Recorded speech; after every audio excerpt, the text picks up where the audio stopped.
in by some 9 percentage points, but some are saying that's not a good thing considering the president won that same district by 22%. We'll unpack that and how that victory came about.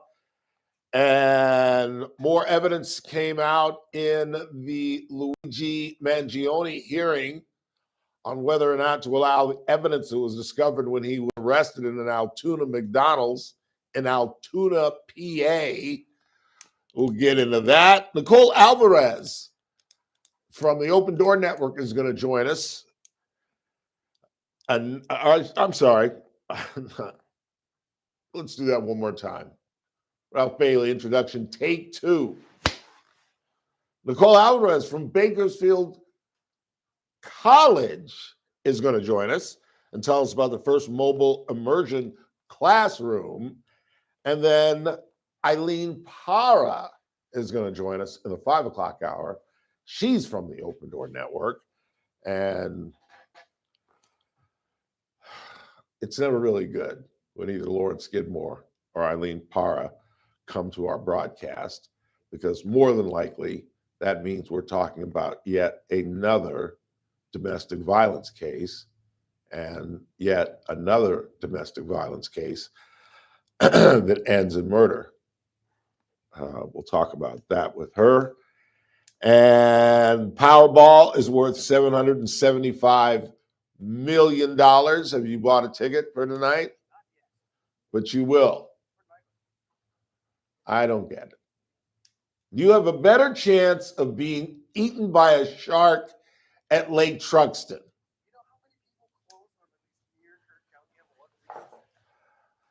Yes, that's true. That's true. Where do you intend to purchase? Is there a specific place? It just doesn't matter. Right up here to the mobile, or I like you. I don't do it all the time, but like if we get to a ridiculous amount, why not? what do you mean like me? I don't do it at all. I think I've done it like once. Like you, I don't normally do it. Like I'm just like, whatever. Yeah. If it gets to like absurd amount of $775 million, the 8th largest. So we'll talk about that, I guess. And I can't read my writing. Oh, I saw the first episode of the Diddy documentary. He should be underneath the jail. He really, he should be happy he has 2 years. This thing started, this is really well done, by the way. There are characters in this thing. Al B. Sure, there's just so many, Audrey, whatever her name is. There are so many characters, real human beings that are in this thing. And his abuse began like in the early 90s when life in America was drastically different. And nobody gave a damn about Sean P. Diddy Combs. And he just going after other guys' women on a consistent basis, like out of some kind of, I don't know, jealousy or desire to pump himself. I don't know. It's weird, but it's really, really entertaining. But we'll get into that, I guess, perhaps. And there's some football news we'll get into. And please stand by. Something else I wanted to get into. Don't go anywhere. We got till 6 o'clock. Just everybody relax. Because my memory fails me. I got some great audio to play. Some great audio. I've got audio. I want to play it right now. I really do. I've got audio of John Gruden talking to Jackson Dart when he's in college. Have you heard it? No. About his decision making. And this coming after him getting depleted this weekend. What? Oh, sorry. Oh. Sorry, guys. Sorry. Thank you, Mary. I noticed the audio on me yesterday was kind of bad.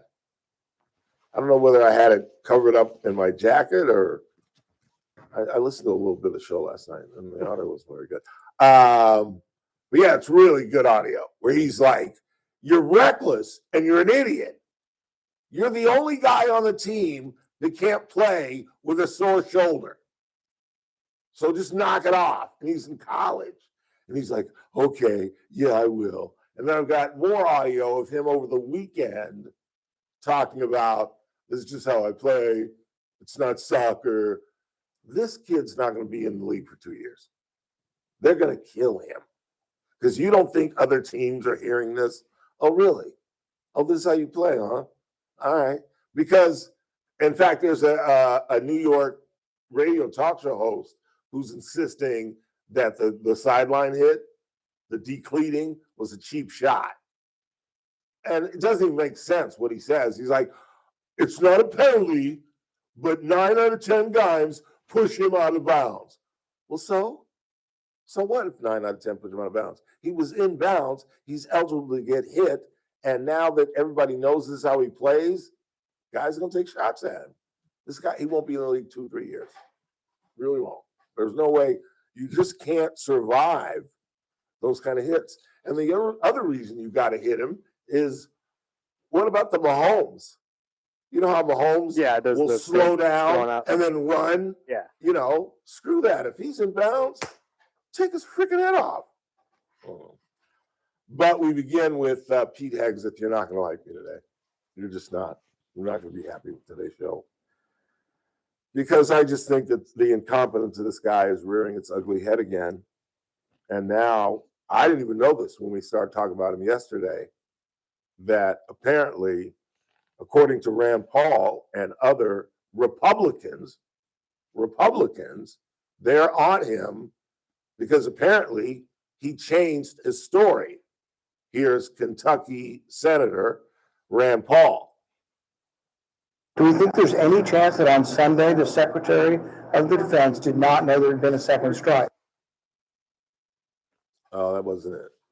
I have a longer bite. Give me 1 second. Yeah, that wasn't It's it. the same bite, but just longer. Yeah. Do we think there's any chance that on Sunday, the Secretary of the Defense did not know there had been a second strike? So as a country, we're just going to let people lie to us to our face. We're going to let them kill people who they call enemies anytime in the world. We're going to let them, like when someone is stranded and holding on to the scraps of a boat, put a second bomb on them. I think it's outrageous and should be universally. I mean, they're talking about war crimes. And now the House Intelligence Committee is bringing in Admiral Mitchell Bradley, who Hegseth threw under the bus and claimed that he didn't see the second strike, Hegseth didn't, and walked out of the room, and that Bradley made the call. But he stood by him, is what Hegseth said in that cabinet meeting from that audio that we played yesterday. But this is going to be a classified hearing with the Intelligence Committee. And now, at minimum, even if you disagree, because I understand why you're disappointed in me if you think I'm wrong about this for bagging on him, or how you could be angry at me. And this is the only reason I understand, because I watched The View this morning, and they all basically said what I said yesterday. Uh-oh. It made my stomach turn. Uh-oh. Yeah, when you agree with Whoopi Goldberg, Yeah. you're like, damn. Very bad how you can kind of get away with the Yeah, Whoopi. but when Whoopi's like saying almost, not verbatim, but just saying the same things I said yesterday, I was like, well, maybe I could change my mind. Maybe I could nuance it to, well, it wasn't that bad exactly what Pete did. No, it kind of was. It kind of was. You know, if you're going to be this big bad ass Secretary of War, then you don't throw your underlings under the bus. You don't claim that you left the room. Because what's worse? What's worse? That the Secretary of Defense had something better to do as we were bombing drug dealers in the Caribbean? Really? And you really, guys, you think this guy is competent? And all the while that this is going on, all of a sudden Signalgate is popping up again? I'll get to the IG's report after the break, but do we have anything left of Rand Paul? Here's some more from the Commonwealth of Kentucky Senator Rand Paul. It looks to me like they're trying to pin the blame on somebody else and not them. Yeah, pretty much. Pretty much. because either it didn't happen or it did happen. And if it did happen, I don't like using the term war crime, but that's not who we are. And on top of that, the liberal media, who of course has pounced on this, that's why I turned my stomach that I'm in agreement with the ladies on The View. But of course, they've pounced on this, and they found audio and video of Hegseth, I think around 2016, addressing some crowd, talking about not firing on non-combatants and talking about the fact that it is a war crime, and it's not who we are, and it's not what we do. It's just, at minimum, it is a massive distraction to the Trump administration. And this is what I'm talking about every time we talk about this guy. And this is why I think that there are about 5 or 6 competent people in this cabinet, because they are constantly taking the attention away from the Trump administration and the Trump agenda, whether it's Pam Bondi or Robert Kennedy or Patel flying around with his girlfriend in the FBI plane, or this cat. At minimum, it's a distraction. At most, it is utter incompetence. And these guys are talking war crimes, and not just Democrats. And actually, Democrats have been kind of quiet on this. It's been Rand Paul and from Tennessee, I can't remember his name, I think it's Burkett, that have been vocal about this thing. Let's go ahead and take our first break of the day. When we come back, we will talk about the Signal chat and what the IG report is saying. Jared Kushner and Steve Witkoff are in Moscow. They sat down with Vladimir Putin. I don't know why. I really don't.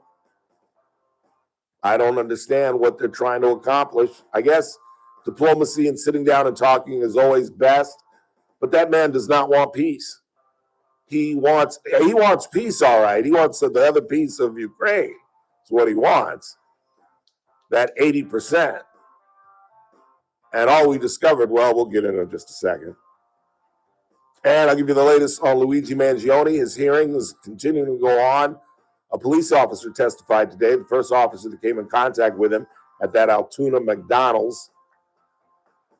As we talked about yesterday in great detail, the defense for the man suspected of killing the United Healthcare president CEO, trying to get the evidence that they discovered when they found him at the McDonald's thrown out because they didn't have a warrant. They searched his backpack, finding the gun and a magazine and notes that are incredibly incriminating.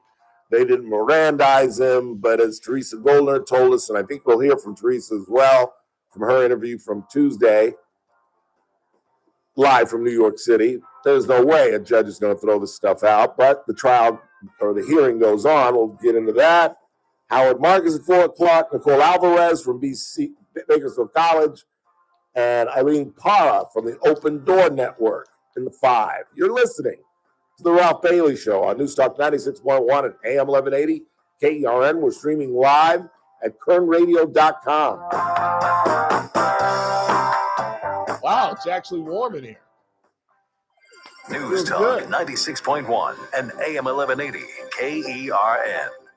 Thursday edition, Clay Travis, Buck Sexton Show. We will break down the absolute latest on the ongoing crisis surrounding Venezuela. What will be the latest there? Plus, we will break down for you as we move closer to the holiday season, the plans before the end of the year in the White House. All that and more. Thursday edition. Make sure you don't miss it. Play it on. Live 9 to noon. News Talk 96.1 and AM 1180 KERN. When your business technology breaks down, you need help fast, and you need it from the people who understand your local market. That's one of the main reasons we've teamed up with Adaptive Networks, because we have a unique business, because when our IT goes down, you hear nothing, dead air, and we're dead. Adaptive Networks isn't some faceless call center in another state. They're right here in our community, with local technicians who know Kern County businesses inside and out. And while other IT companies make you wait hours or even days for support, we just can't afford that. Adaptive Networks delivers lightning fast response times. We're talking minutes, not hours, because when your systems are down, every minute counts. Their team doesn't just fix your problem quickly. They treat you like the neighbor you are. Real people, real solutions, real results. Call Adaptive Networks today, 661-241-0638, or visit adaptive-net.com. Adaptive Networks, your local IT experts, always here when you need them. Texting privacy policy and terms and conditions posted at radiodirect.com/privacy. Texting enrolls for recurring automated text marketing messages. Message and data rates may apply. Reply stop to opt out. Text help for help. Consult a doctor prior to use. Wow, you look amazing. What have you been doing? You've heard of Ozempic, Wegovy, and the other GLP-1 medications that are all over the news, right? Well, I found this great company called Zelfie, and if you qualify, you can get medications like Ozempic and Wegovy and other GLP-1s at 80 to 90% savings without insurance, all 100% online. Wait, I can get GLP-1 medications for 80 to 90% less and do it all online? No long wait at the doctor's office or pharmacy? Yes, Zelfie can provide semaglutide and tirzepatide, the active ingredients in Ozempic and other expensive GLP-1s, for 80 to 90% less and shipped direct to your door. Amazing. How do I get started? Just send them a text. Text SLIM to 797979 to get started today with Zelfie. Get the same active ingredients in Wegovy or Ozempic for 80 to 90% less, 100% online. Don't wait. Text SLIM to 797979 right now for your exclusive offer. Text SLIM to 797979. That's SLIM to 797979. These statements and products have not been evaluated or approved by the FDA for weight loss. Before you hit the road for the holidays, make sure your car is ready for the journey. Kern Oil Change keeps your engine running smooth and your family safe. No appointments needed. Just drive in and their fast, friendly team will get you back on the road in minutes. Don't wait till you're stuck on the side of the road. Stop by Kern Oil Change today and travel with confidence this holiday season. Kern Oil Change has 2 locations to serve you, 3706 Coffee Road and 5651 Auburn Street. Kern Oil Change is open 7 days a week. Follow us on Instagram for additional savings. Are you looking for a hospital that truly cares for your health and well-being? At Good Samaritan Hospital, they provide high-quality medical detox, psychiatric services, and medical and surgical care. They accept most insurances, including Medi-Cal, Medicare, and Kern Family. They offer Kern County's longest-standing inpatient detox program with dual diagnosis that combines medical care and withdrawal management all under one roof. Learn more at GoodSamaritanHospital.com or call 661-215-7500. Good Samaritan Hospital. They care for their community. The Clay Travis and Buck Sexton Show, live 9 to noon. Now back to the Ralph Bailey Show on News Talk 96.1 and AM 1180 KERN.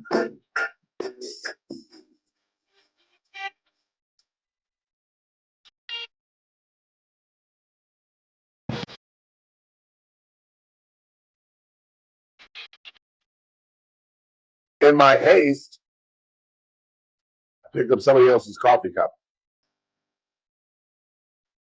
That may seem like a minor infraction, but you people that work in offices know you don't mess with somebody else's coffee cup.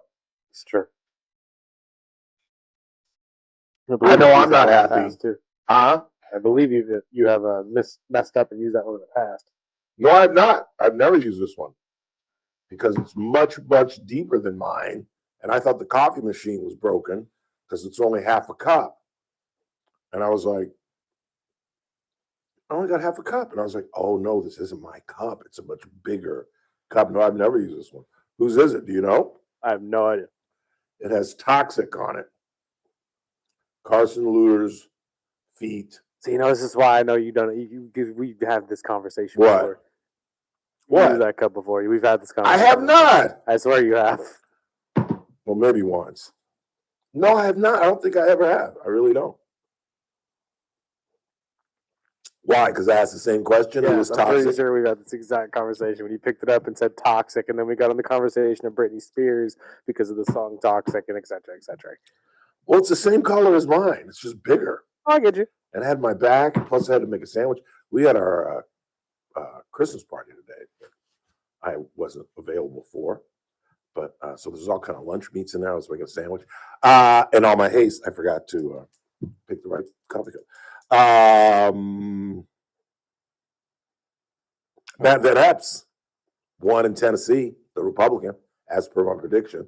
He won by 15,944 votes, which is not good, beating Democrat Afton Bean. And, the Democrats are running with this. Well, Trump won by 22. Your guy won by 9. Clearly, this means trouble for the Republican Party in the midterms because 41 members of the 435 are in districts where Trump won by less than 15 percentage points. So their logic is if Afton Bien, who is not a popular person and not a really good candidate, this is the woman, and I'm sure you've heard this, who bagged on country music, said she didn't like Nashville, years ago is on record saying defund the police. See, all these Democrats that were all defund the police in 2020 after George Floyd's death, and we're all, rabid about this nonsense, are all trying to walk away from it 5-6 years later. But they're all on record of having said that. And to some degree, the Democrats are right that a radical who once said defund the police, and I don't like country music, lost in Nashville by 9 points is worrying. It really should be. It should be a shot across the bow. The idea that the Democrats are putting forward that anybody that's within 15 points, if any district where Trump didn't win by more than 15 points is in trouble, that's nonsense. That's them trying to create some momentum. But it should put the party on notice that things need to change. And in fact, the president was in the Oval Office today talking about affordability. He had motor car owners and car dealership folks in the Oval Office talking about electric cars and lowering the price of some other cars that are be coming into this country and boop, boop, boop, boop. So they're beginning to get it. I think they understand that the economy has to change, that the feeling in America has to change, that as I talked about last week, they cannot fall into the Biden trap, that Biden trap where technically by stats, the economy is doing okay, but the feeling of America is that it's not, and you can't preach to the choir that ain't singing the same song. You know what I'm saying?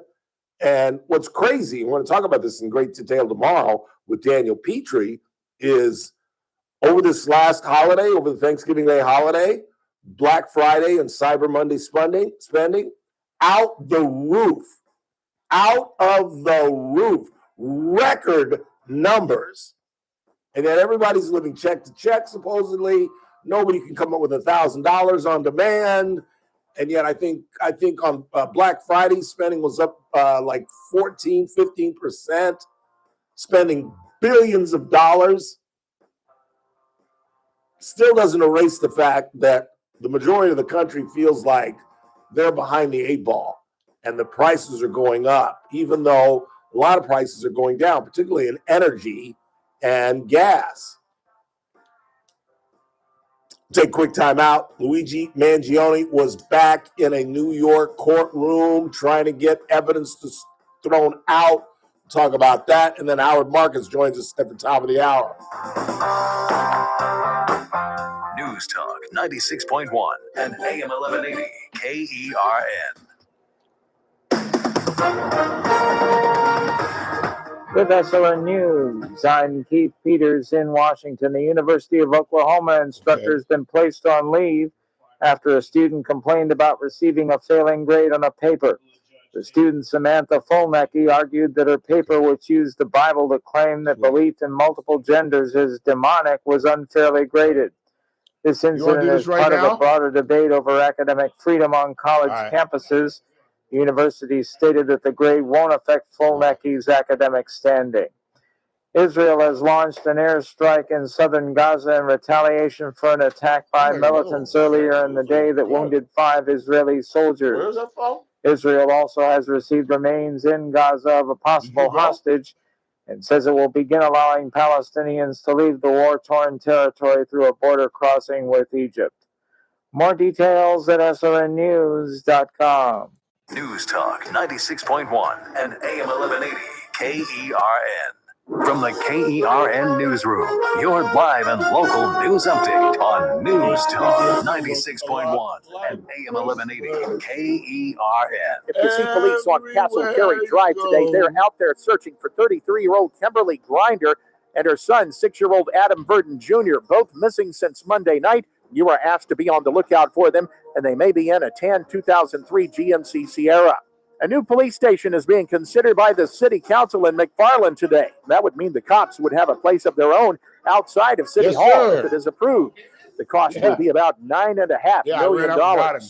The smoke over Breckenridge Mountain today and tomorrow is a prescribed burn, says the U.S. Forest Service. They are burning some debris and timber, and they say that could be visible in Bakersfield and Tehachapi. I'm Chris Davis in the KERN newsroom with news every half hour and when it breaks on FM 96.1 and AM 1180 KERN. Meet Paul Sheldon's client, Norma Diaz, owner of La Rosa Fruit Bars and Ice Cream. Hi, I'm Norma Diaz from La Rosa Fruit Bars and Ice Cream, and I'm a client and friend of Paul Sheldon. I've known Paul for many, many years, and my parents happened to be his first clients. So, of course, I called Paul and immediately felt this peace come over me, knowing that I didn't have to freak out about making a big decision. His knowledge about Medicare and your health insurance needs are beyond compare, and I was taken care of immediately by his wonderful staff. He knew everything that I needed and what I wouldn't need, so I was pretty much in and out of there in record time. If you're getting to that age or you're going to be needing to know about Medicare, then he's the one to call. He will totally help you out and get you pointed in the right direction. You're going to leave there feeling a great accomplishment and no concerns. And even if you have questions later, his staff can help you out. Those feelings are just priceless to me. So call Paul. You'll be glad you did. When Medicare matters, our team has the answers. Team Paul Sheldon. 398-2298. Not again. This copier is always jamming. We should call American Business Machines. Since 1927, American Business Machines, an authorized Canon dealer, has been providing reliable office solutions. From state-of-the-art copiers to advanced printers, we ensure your business runs smoothly. Visit abm1.com or call us today at 1-877-YES-ABM1. That's 1-877-937-2261. American Business Machines, your trusted partner for all your office technology needs.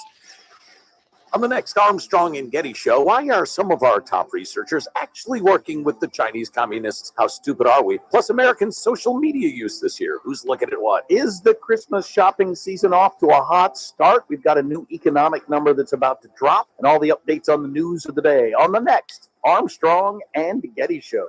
Weekdays noon to 2 on News Talk 96.1 and AM 1180 KERN. You're listening to The Ralph Bailey Show. Catch me weekday morning 6 to 9 a.m. on First Look with Scott Cox, News Talk 96.1 and AM 1180 KERN. And I think to myself, what a wonderful world. Excuse me, it's actually starting to look like Christmas around here. It's a nice Christmas tree they have in the lobby. It is. It's a very nice Christmas tree. But is this giving me the green light to play Christmas music? No. Dang. No. Maybe next week. All What's right. Monday? Where are we? The 3rd? The 3rd, yeah. So next week is like the 7th? You're at T-minus 21 days and a couple hours. I'm doing all my shopping via Amazon. I'm not going to the mall. Although I might have to go to the mall because I think I'm about to buy a new phone. My phone has been acting hinky. Again? A little bit. I've had to turn it off and turn it back on to start working again. And I have never panicked as I panicked when I got to the house when my phone just jammed and just didn't work. And I had to go to my neighbor to call me an Uber. It was really embarrassing. I don't know why I didn't ask her that originally instead of asking her for a ride and having her have to lie to me. She absolutely lied to me. I forget the sequence of lies, but first she said, "Oh, I have to go to class. I'm sorry. I've got to go to Cal State." And I said, "Well, that's perfect. It's right on the way to Cal State. I work off California. We can go down California to dump me off." I said, "You can dump me off at the corner of California and Easton, and just keep going up California, go down Stockdale, put a bop, put a bit, put a boop." I said, I attended Cal State. I'm pretty familiar with it. And she, well, I can't. Well, I can call you an Uber. I said, that's fine. That's fine. But I am shipwrecked without that phone. You know what I mean? I can't even call. I mean, what If my phone dies, I'm dead. You know what I mean? I forget how I worked it out the last time that died, and I set up the alarm here. You remember that? I do. I was coming here. I was going to Verizon, and I came here for some reason. I don't remember why. And I set up the alarm. Had to call go to the Ray. bathroom maybe or something. No, I had a purpose. No, I think you said you had time in between like your scheduled meeting with them, and you were right here or something. I can't remember what you. Yeah, it was some reason I came here. Well, anyway, I set off the alarm, and then I went to Verizon, and they couldn't help me, and I had to have the guy call me a cab. The kid that was helping me at Verizon had to call me a cab to the mall. Got to the mall, went to the Apple store, and this child that looked like she was 12 looked at it and went, she was here. And I go, is that it? She goes, yeah. No, and I think I had to give her a password or something. I don't know. And then the other time, Randy looked it up on his phone. What do you do when it jams? And then we threw it out to the audience too, didn't we? Didn't the audience? No, we figured One out of how us, to in fact, reset. one of us, it wasn't Randy, it was one of the callers. Yeah. That told us how to reset it. So that's I'm thinking I don't have to get like the set because nowadays you can get a new phone without even having to pay for it, right? You just turn in your old phone and start up a whole new deal. If they have the right deals at the time, yes. Are we boring you, Mr. No, I'm sorry. I don't know why that got caught at the same time. But yes. See, we get a little too comfortable with the radio. I catch myself doing that. I'm eating Cheetos on the air, drinking coffee, eating a sandwich. Oh. I don't want to talk about exits. I really don't. But along with this, the Intelligence Committee now getting involved and the Oversight Committee is now getting involved. It's like I said, it's just a distraction. On the very same day, the IG's office came down and determined that in the Signal chat, you remember that? When we attacked Yemen and Mr. Experience used a Signal chat to his wife, to a friend, and accidentally to a gentleman by the name of Jeffrey Goldberg, a reporter. And this is how we know what he released. And he denied that any of it was classified or that any of it was timely in the attack at Yemen. And yet Goldberg is like, how can you deny this, dude? You sent me the text messages. And they include flight plans, attack plans, air platforms that were going to be used, when the attacks would occur. He has them timestamped. Goldberg has them timestamped at 11:44. What's his name? Hegseth writes, weather is favorable. Just confirmed with SINPAC. We are a go. At 12:15, F-18 launched first strike. 145 trigger-based F-15s first strike. It goes on and on and on. And it's like, how can he deny it when Goldberg's got the text messages that match up with the time of the attack? The IG wrote that he created risks to operational security, could have resulted in failed U.S. mission objectives and potential harm to U.S. pilots. We just got to face it, folks. This got nothing to do with Donald Trump, other than maybe, his decision-making on his cabinet members and desiring loyalty over competence. But you got to admit at some point, this guy is just simply over his head. I don't think he's a good guy, but maybe he is. I don't think he is. I think he's a poor character.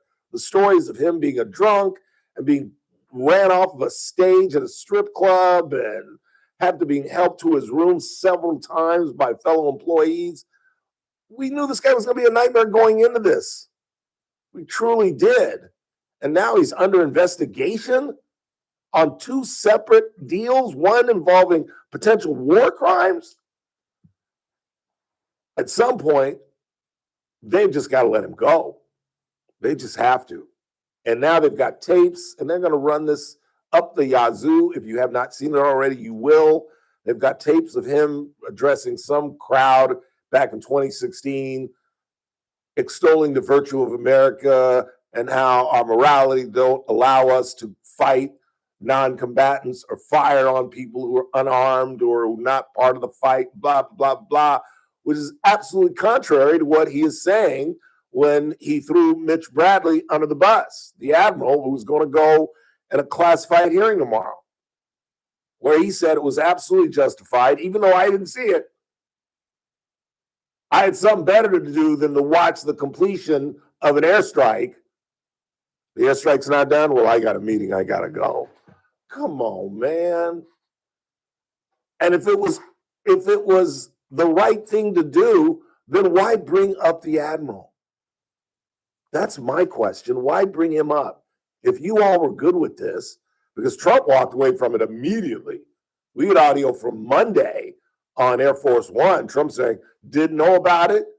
Pete says, whatever story Pete was telling on Monday, I believe him 100% and blah, blah, blah.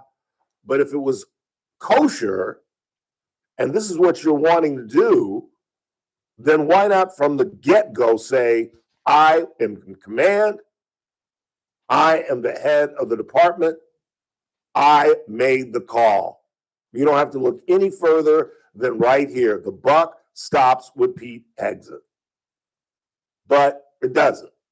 And they've thrown this poor admiral underneath the bus, and now this cat's going to have to go before a classified meeting tomorrow and talk with congressional leaders. It just ain't right. It just ain't right. And it's not good for morale. Like I said yesterday, I applauded him for at least standing by Admiral Bradley and saying we support him, we've got his back, blah, blah, blah. And at the same time saying, but I left the room. I didn't even see it. I don't know what you're talking about. 842-5376, 842-KERN. Who you got? Cindy's on the line.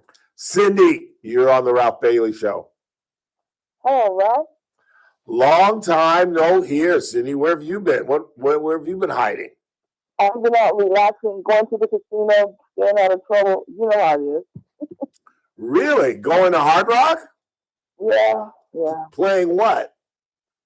Slot machines, you know. It's a good time. They're all loose right now. Wasting money. You didn't win anything? No, I lost like 500. On slots? Between 400 and 5, yeah.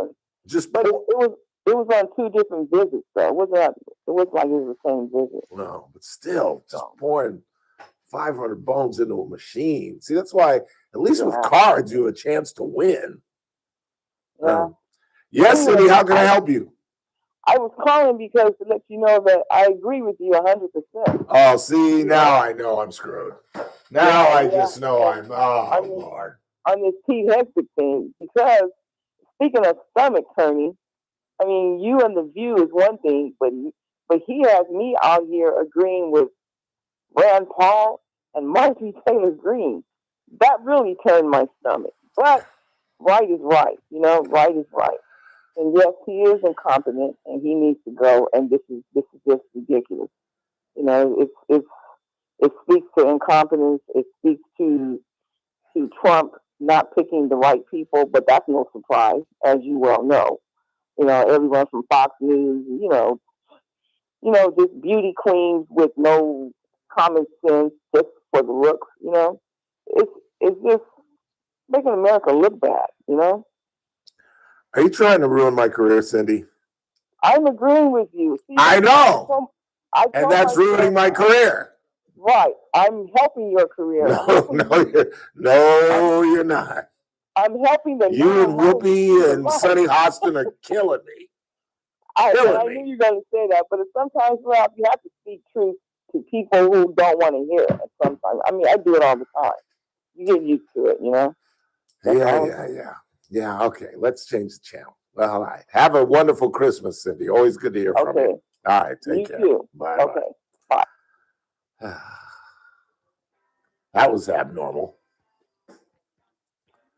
It is what it is, man. It is what it is. You have agreed with Whoopi and Cindy in a 24-hour 24-hour space. Wow. That's insane. Wow. The only way my job will be saved if Hegseth gets fired within like 48 hours. Unless Donald Trump comes out and says, you know what? Pete Hegseth is completely incompetent. He's got to go. Or I'm in deep trouble. Deep doo-doo. Whoopi and Cindy in the same day. Let's change the channel, shall we? And you wonder why I want to go buy a lottery ticket. No kidding. 700 mil would go a long way right now, boy, I'll tell you. When we come back, we'll talk about Luigi Mangione. We all agree on that. Well, we probably don't even all agree on that. Some of you probably sent him money. Love letters. Good. Google it, Moogly. 6,000 letters he has received in prison. And $1.5 million. Who needs the lottery when you can commit murder? Go kill a healthcare worker or CEO and become a millionaire. It's crazy. You heard from Teresa Goldner and her thoughts on this hearing, trying to get evidence thrown out. Howard Marcus in just a couple of minutes, top of the hour. Nicole Alvarez from Bakersfield College. They've got a mobile, immersive classroom she's going to tell you about. And unfortunately, we've got to talk about another domestic violence situation with Illene Parra from the Open Door Network in the 5. You're listening to The Ralph Bailey Show on News Talk 96.1 and AM 1180 KERN, where we're streaming live at kernradio.com. News Talk 96.1 and AM 1180 KERN. It's the JR Show. So it looks like Prop 50 is going to pass. That's fine. I respect the process. I might not agree with the outcome, but I at least respect the process. The problem is Democrats still have to win elections next year. They couldn't flip Valadeo's seat, and that district has been Democrat for a long time. So this isn't over. They might have won Prop 50, but they still need voter turnout, which is a problem for them, and they still need to win congressional races. The JR Show, weekdays at 2 p.m. Attention, Medicare beneficiaries here in Kern County. If you are eligible for Medicare and looking for a doctor who listens and cares about you with minimal wait times and prompt referral authorizations, it's time you learned about QualCare IPA. QualCare IPA contracts with most Medicare Advantage health plans and provides you with access to a large network of outstanding doctors and quality hospitals right here in Kern County. Medicare Advantage health plans go beyond original Medicare benefits coverage, and understanding these coverage differences may be confusing. Call us today at 661-554-4544. Let us help you understand your healthcare option for 2025. Call today, 661-554-4544. That's 661-554-4544. Isn't it time we do another one of these? Get the information you need Isn't and it the time we do coverage another you one of deserve. these? For accommodations of persons with special needs at meetings, These call QualCare IPAs for 26? 661-554-4544, TTY 711. I mean, you're right. Yes, it is usually about that time, but You haven't heard anything from Mike Allen? I've got nothing. Mike Allen is a very last second person. I know. Oh, they're here. Let's ask Lisa about that if she Who needs comes something to over drink? here. We've been overindulging a little more than usual. Thank goodness we both added active liver to our diets to give our livers some much needed support so we have the energy we need to enjoy the holidays. Active Liver from New Nordic contains a powerful blend of turmeric, milk thistle, and globe artichoke extract designed to give your liver maximum protection and help it do vital jobs like removing toxins from alcohol, rich foods, and sweets. Try Active Liver today and enjoy all the holiday treats with the peace of mind of knowing you're giving your liver some relief.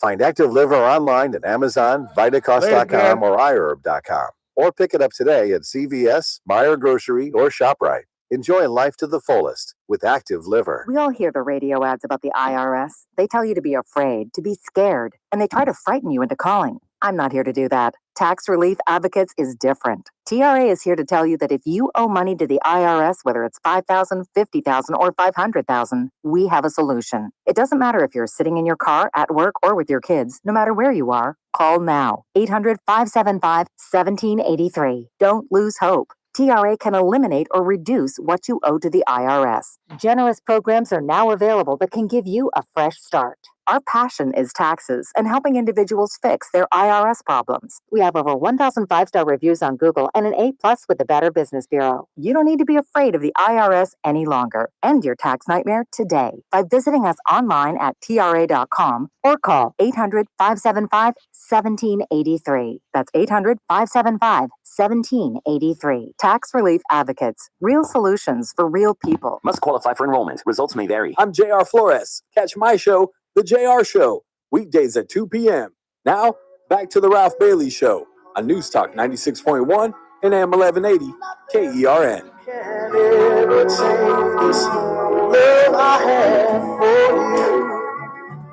842-537-6842-KERN. An Altoona police officer testified today.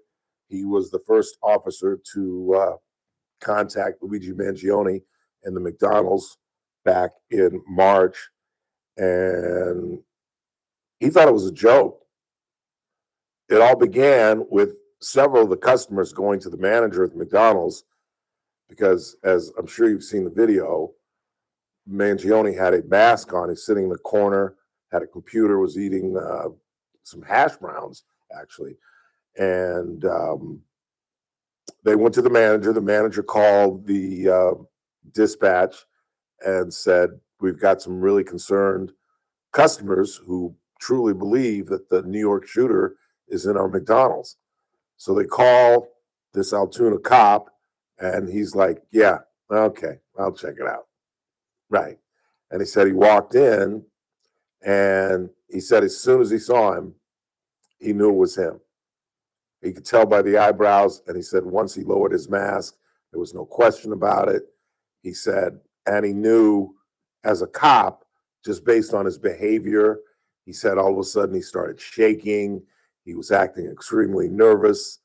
He gave him a fake ID, and yeah, they called in backup, and that's when they searched him.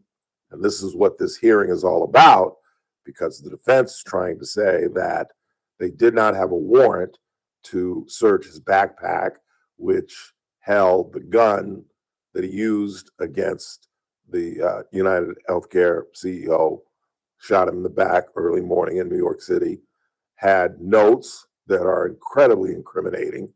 Someone should whack the CEO. He kind of did a pseudo diary or journal on his way to New York City, just like the guy in Washington. He drove cross country to come kill this guy. And they didn't Mirandize him as well. And as we talked about with Teresa Goldner yesterday, I believe that's their biggest problem. In fact, they didn't Mirandize him. Now, what he said may not be that pertinent. There's overwhelming evidence, but throwing out the stuff that they impounded, the gun, the contents, that would be devastating. Here's what thoughts of Teresa Goldner from yesterday.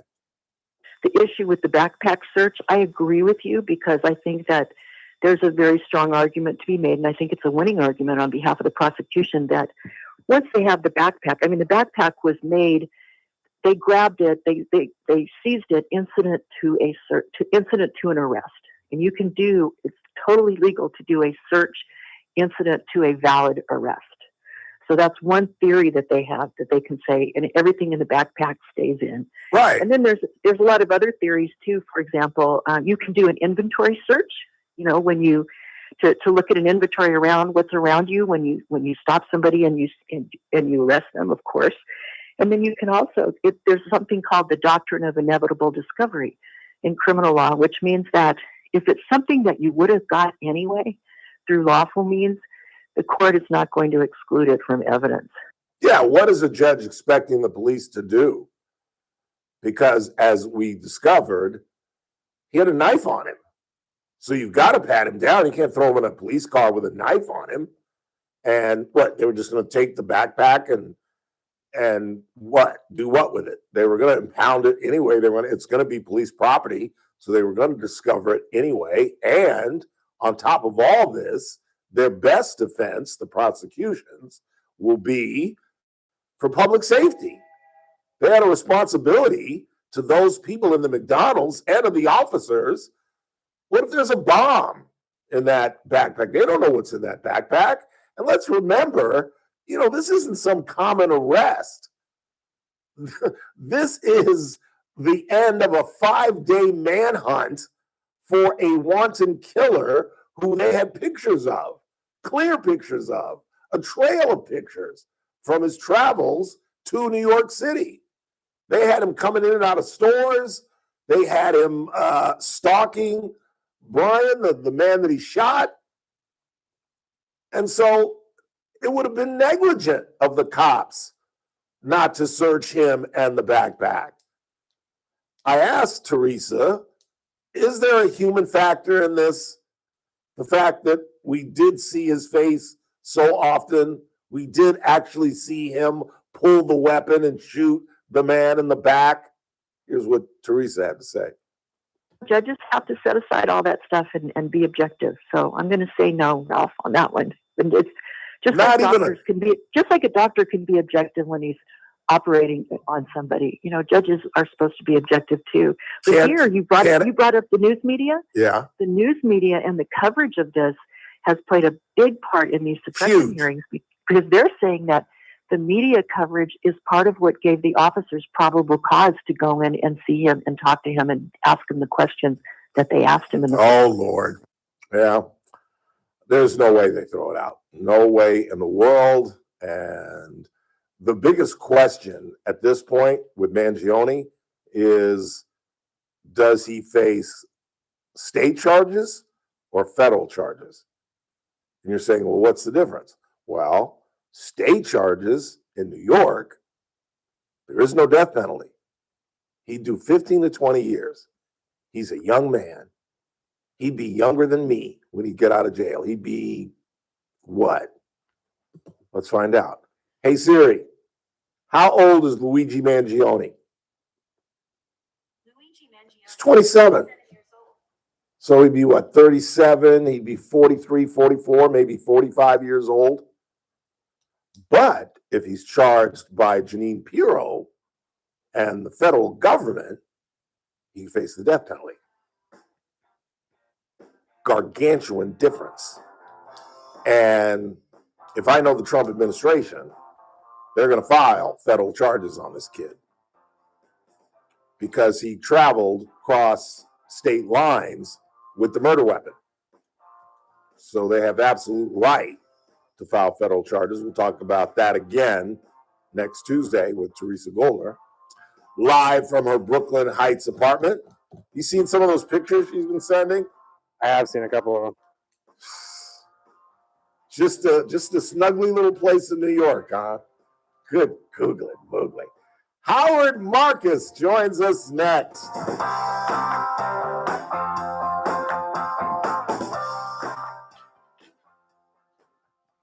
This is AM 1180 KERN Green Acres. This is 96.1 FM Bakersfield. Online at KERNradio.com. Say what? News this hour from Town Hall. I'm Keith Peters in Washington. The U.S. is set to loosen its fuel economy rules, reversing another Biden-era policy that had been expected to lead to increased purchase of electric cars. President Trump says he's rolling back Biden-era fuel economy standards designed to lower tailpipe emissions. These policies forced automakers to build cars using expensive technologies that drove up costs, drove up prices, and made the car much worse. The action is expected to save the typical consumer at least $1,000 off the price of a new car, and we think substantially more than that. White House officials said the prior standards were not realistically achievable and were driving up costs for buyers. Lawsuits are in the works by families of the victims of that UPS cargo jet crash in Louisville. Attorney Bradley Cosgrove, representing two of the victims killed on the ground in that UPS cargo plane crash in Kentucky, tells WHAS 11 News the defects in that plane should have grounded it before it crashed. We think that those would have been longstanding defects that should have been found and fixed long before this aged aircraft was continued to be pressed to its max by UPS over and over and over and over with more than 21,000 cycles under its belt. A University of Oklahoma instructor has been placed on leave after a student complained about receiving a failing grade on a paper. The student, Samantha Folnecki, argued that her paper, which used the Bible to claim that belief in multiple genders is demonic, was unfairly graded. This incident is part of a broader debate over academic freedom on college campuses. On Wall Street, the Dow up by 408 points, the Nasdaq rose 40, the S&P advanced 20. More at townhall.com. The following is not an actor, but a real-life story from Trinity Debt Management. Every day I speak with people who are worried and are feeling a lot of pressure because of credit card debt.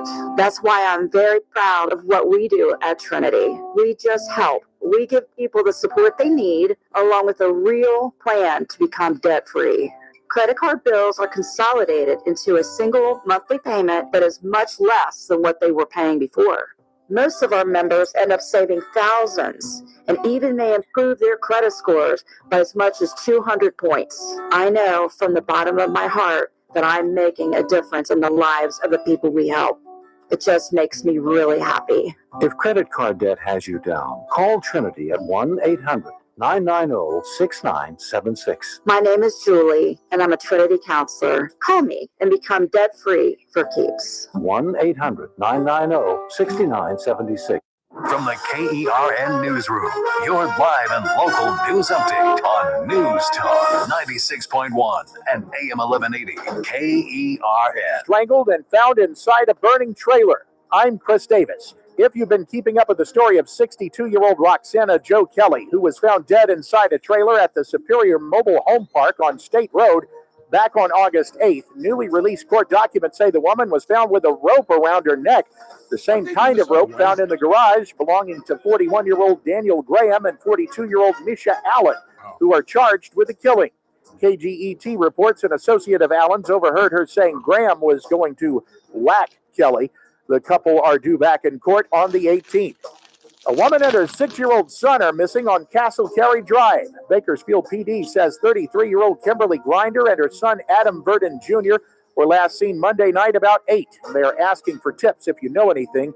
Grinder is 5 feet 4 inches tall and 170 pounds. She was last seen in a pink t-shirt and a blue robe.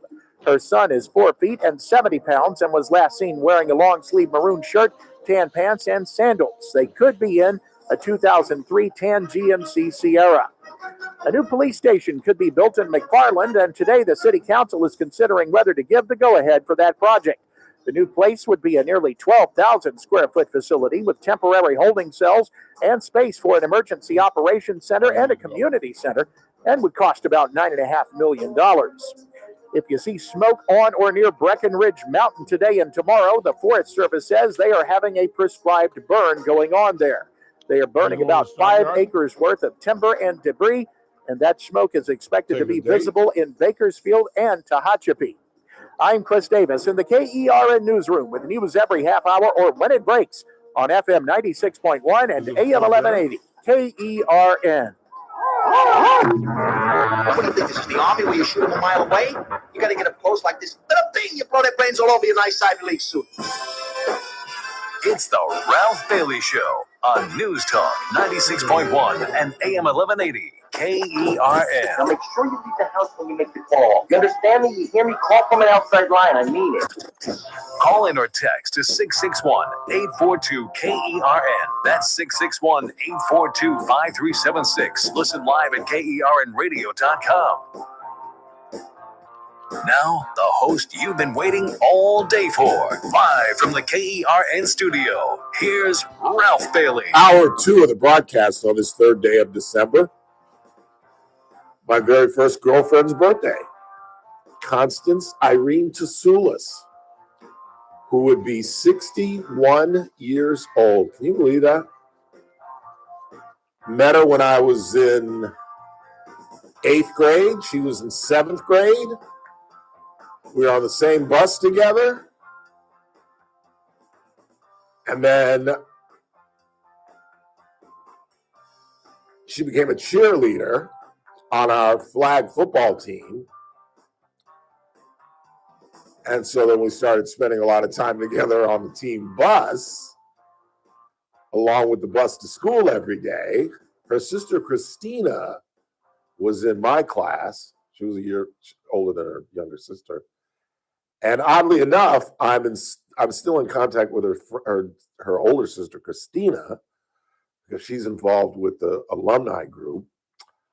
But apparently they don't get along because they're not friends on Facebook. And every time I ask Christina about Connie, she just kind of like, well, yeah, we don't really talk that much. Oh, that's too bad. But yeah, it's her birthday. Isn't that weird how you remember stuff like that? Just a little bit, but I'm more surprised that you actually dropped her, her age. Isn't that a no-no? Well, isn't it? Well, she's got to be close to my age, right? She could be in her 50s. We went to high school together, right? You could have just said it was her birthday without dropping her age. She's 61. She's in prime for life. She's got a good 20 years left on this world, just like me. Right. It's a Wednesday.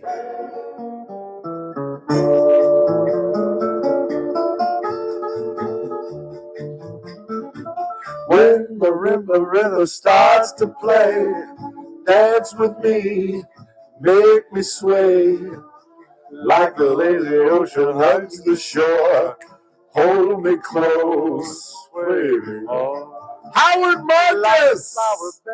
How are you, Howard? Hey, no, I'm doing great, Whoopi. Oh, excuse me, Cindy. I mean, Ralph. Damn. Could not resist the low blow. That was low. It was low. That hurt. That hurt. I don't think Whoopi is a big deal, but when Cindy agrees with you, calls in specifically, I think that's a time for self-reflection or no, come on, medication or. Whoopi is much worse. Oh yeah, Whoopi is much worse because she's reading little cue cards from the ABC producers.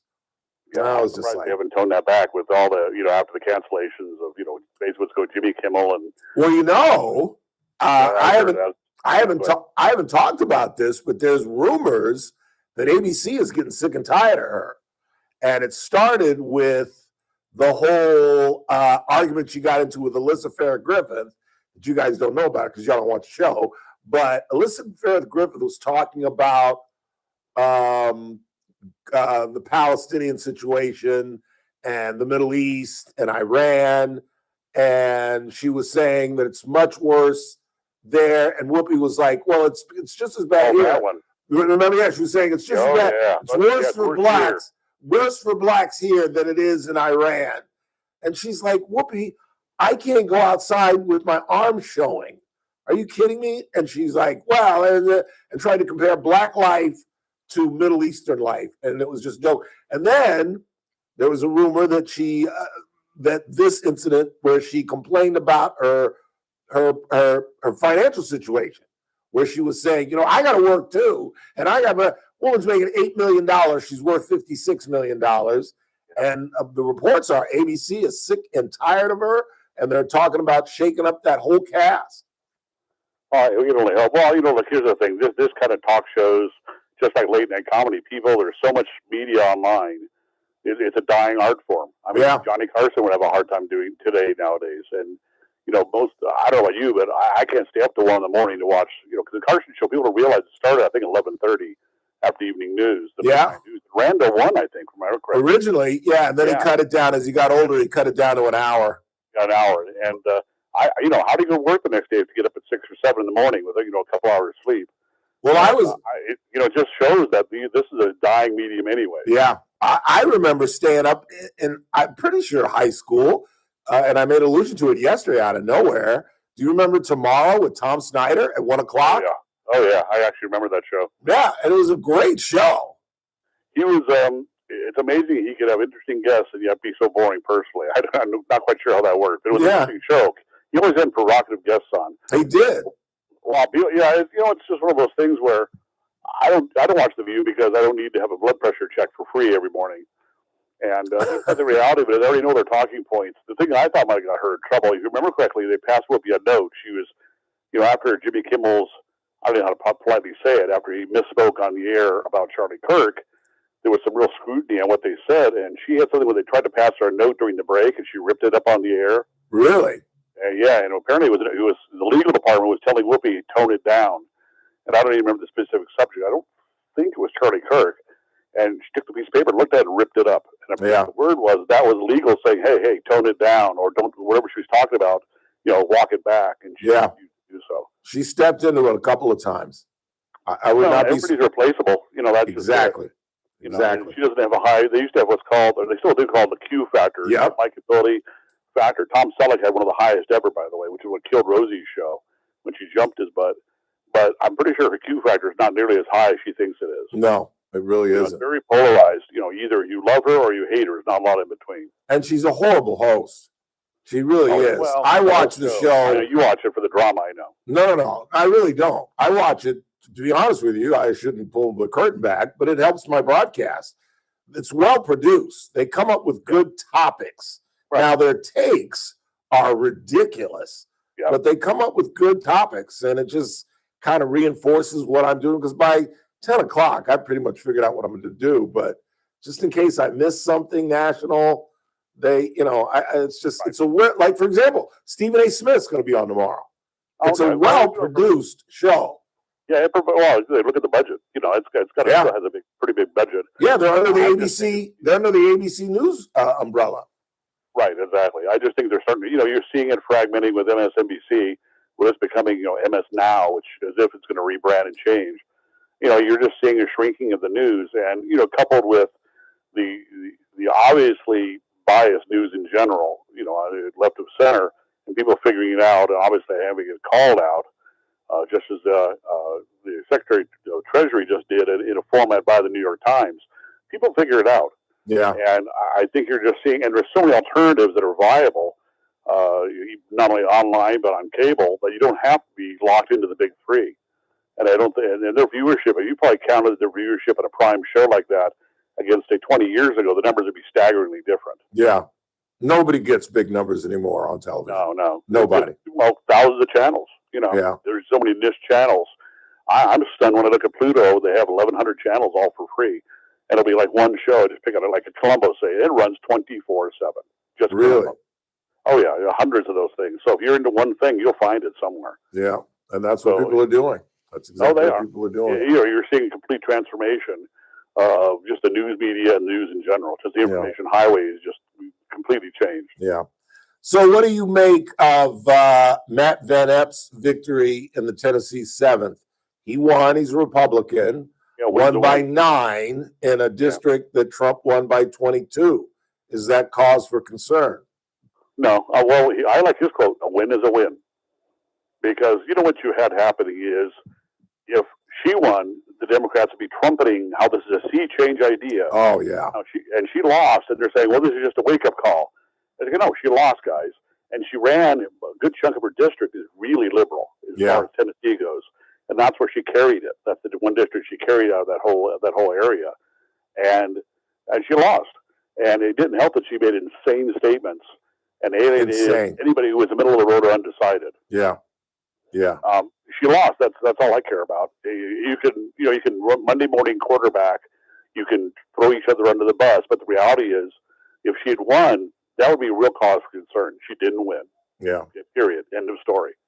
Yeah. I don't think there's anything to worry about. I think what's going to happen is, hopefully by next spring, all these trade deals, which we've got, how many trillion now that have been signed on, when the money starts flowing, rather than being promises, actual cash shows up and jobs start, I think you're going to see a change by next November. You're going to start seeing the economy coming around. I see in California, horrible as it is here, eggs are down from $12 a dozen to $2 a dozen. Yeah. Gas is down from $6 down to under $4 everywhere I look. Yeah. And overall prices, Walmart even said turkey, Thanksgiving Thanksgiving dinner is 25% less than last year. Yep. And Amazon says that Christmas is going to be cheaper than last year. Right. So if you look at those things, the reality of it is that things are getting better. It's just that when you have certain media aspects just pounding how horrible it is. No, I've noticed. I'm not hard up, but I'm fixed income, middle average. And the reality of it is that I don't see harder. It's easier now to buy things than it was a couple of years ago. Yeah. I And give up eggs for a year. I refuse to spend $12 for a dozen eggs. yeah, I agree. Yeah, Kathy had to tighten me up on that. I didn't think they'd come down that drastically, but they have. I just bought a dozen eggs at Vons for I think it was two for two 12-pack, two dozen, for $5. Really? And that's a normal price. It wasn't a sale price, really. And the reality of it is, it's coming way down. And remember how it was caused by Biden overreached with the bird flu. It made him kill 100 million chickens, right, that were unaffected. It just a blanket sweep. Yep. And consumer spending is out of the roof. Our Black Friday and Cyber Monday did record numbers. And that shows you that's just like anything like on Wall Street, and it's a sign of consumer confidence when they spend. Exactly. It just shows you that in spite of doom and gloom predictions, now it could all turn south tomorrow. But you never know if the tariffs get overturned and there's confusion, or if they don't get overturned and more tariffs come into place. But the reality is, speaking where I used to work, I think the tariffs in one way are a good idea. If they eliminate the income tax for under $150,000 or less, you're going to eliminate a whole host of issues that we had to deal with. Not only the underground economy, but all these other social engineering that were instead of a revenue stream. And I think people need to have more money in their pocket. Yeah. The 8% increase they were quoting, for example, on an average tariff is nothing compared to what they take out of your check. True that. You have to pay every year. I can't spend, I won't see a $10,000, $15,000, $20,000 in increased costs. It just won't happen. No, you're right about that. Howard Marcus is our guest, former federal agent. What are your thoughts on this Afghan refugee that shot the National Guardsman? Well, I just read a report. They had the guy, they have facilitators to try and integrate them into society and coordinate them. And they interviewed the guy and said he went off the rails as of last March. See this again. I don't understand. Well, it's the pandemic of mental illness. And this guy left a trail of mental problems up in Washington State that Clouseau could have followed. Right.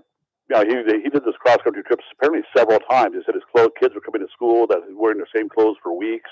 He abandoned his family repeatedly, just without any explanation. Just drove off, literally, just drove off to the sunset several times. Not the one time that he did on, unfortunately, the assassinations.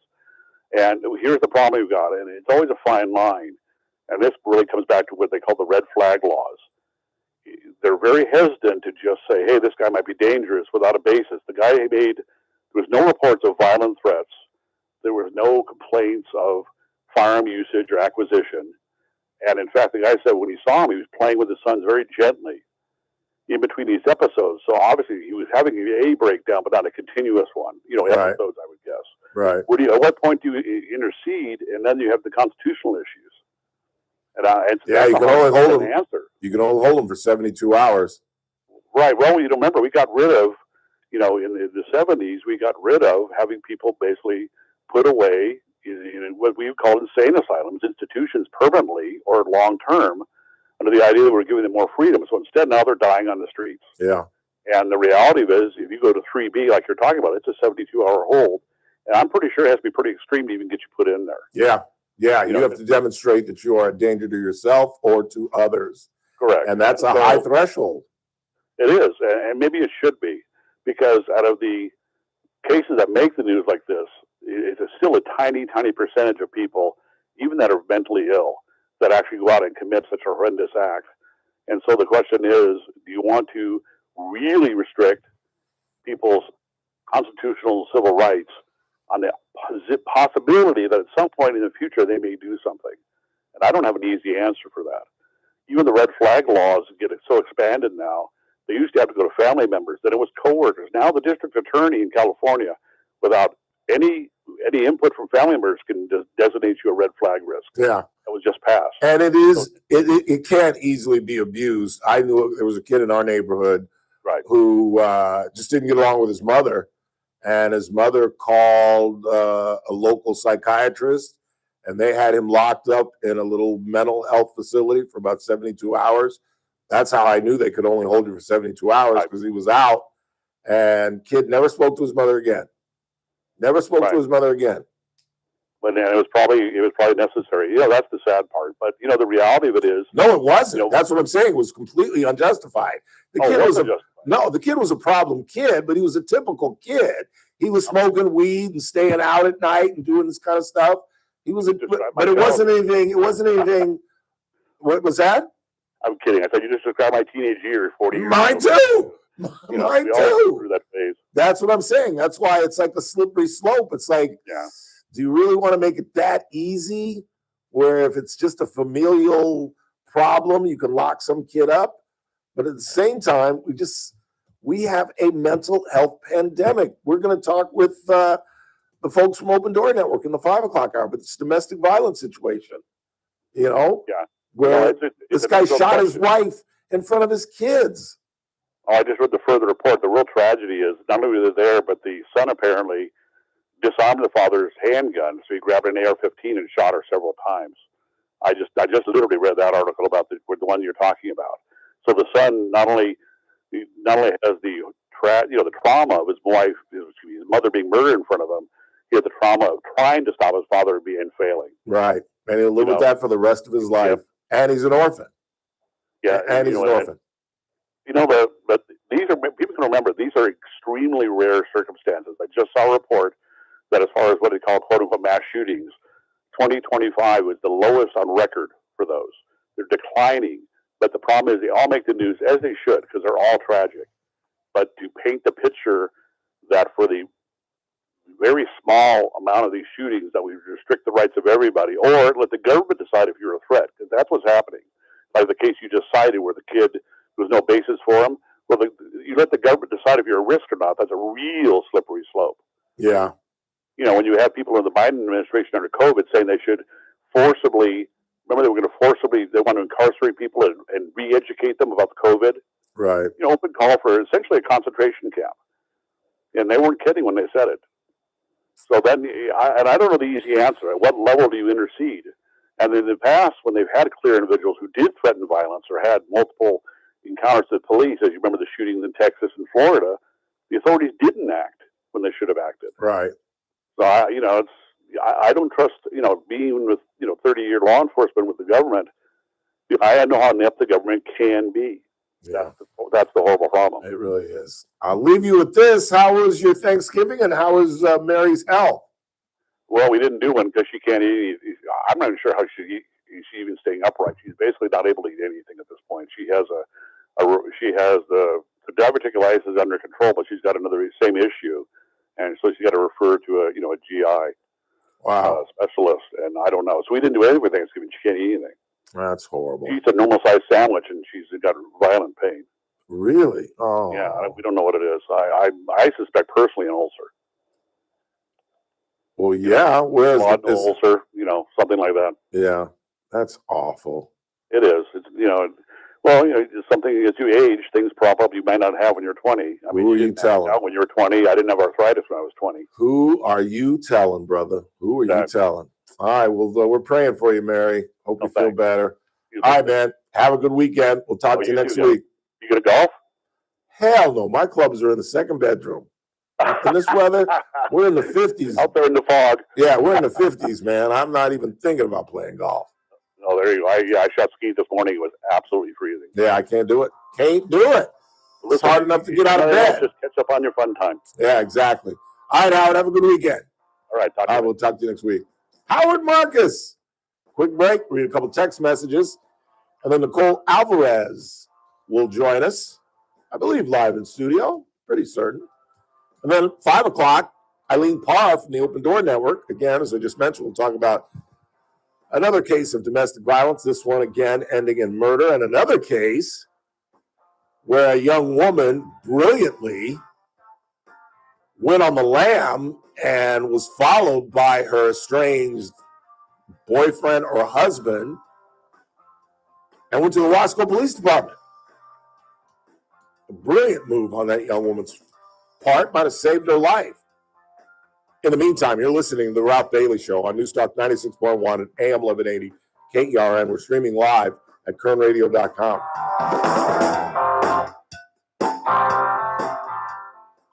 News Talk 96.1 and AM 1180 KERN. Carpet Outlet Plus. Every day is sale day. No one can beat us, no one can touch us. You won't find better prices. Shop and compare, we don't care. Take a look our way and come into Carpet Outlet Plus. Every day is sale day. Pet stains on your carpet? Carpet Outlet Plus has everything you need to make your floors pet-proof. With over 100 in-stock waterproof floors, Carpet Outlet Plus can solve your pet problems for good. We also stock over 50 colors of pet-perfect carpet. Call, click, or come by today for your free in-home estimate. Don't forget, for the do-it-yourselfer, we also offer free next-day delivery on all qualifying stock floors. And as a bonus, go to carpetoutletplus.com and apply for 12 months no-interest financing. Carpet Outlet Plus, 3.5 blocks west of 99 on Rosedale Highway. Carpet Outlet Plus. Every day is sale day.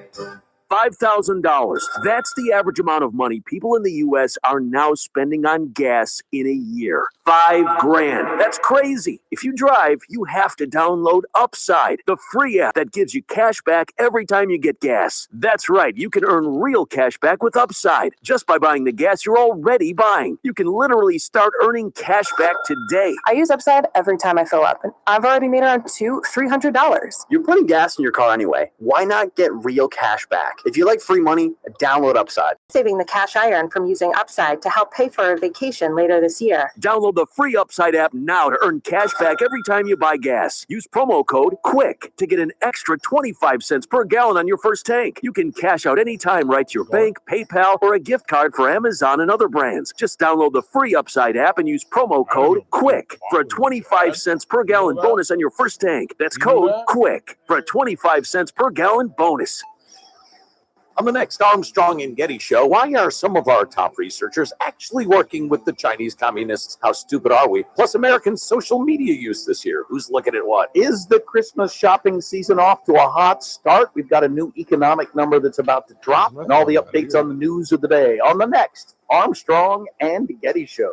Weekdays noon to 2 on News Talk 96.1 and AM 1180 KERN. The Charlie Kirk Show. Weekdays at 6 p.m. on News Talk 96.1 and AM 1180 KERN.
.1 and AM 1180 KERN.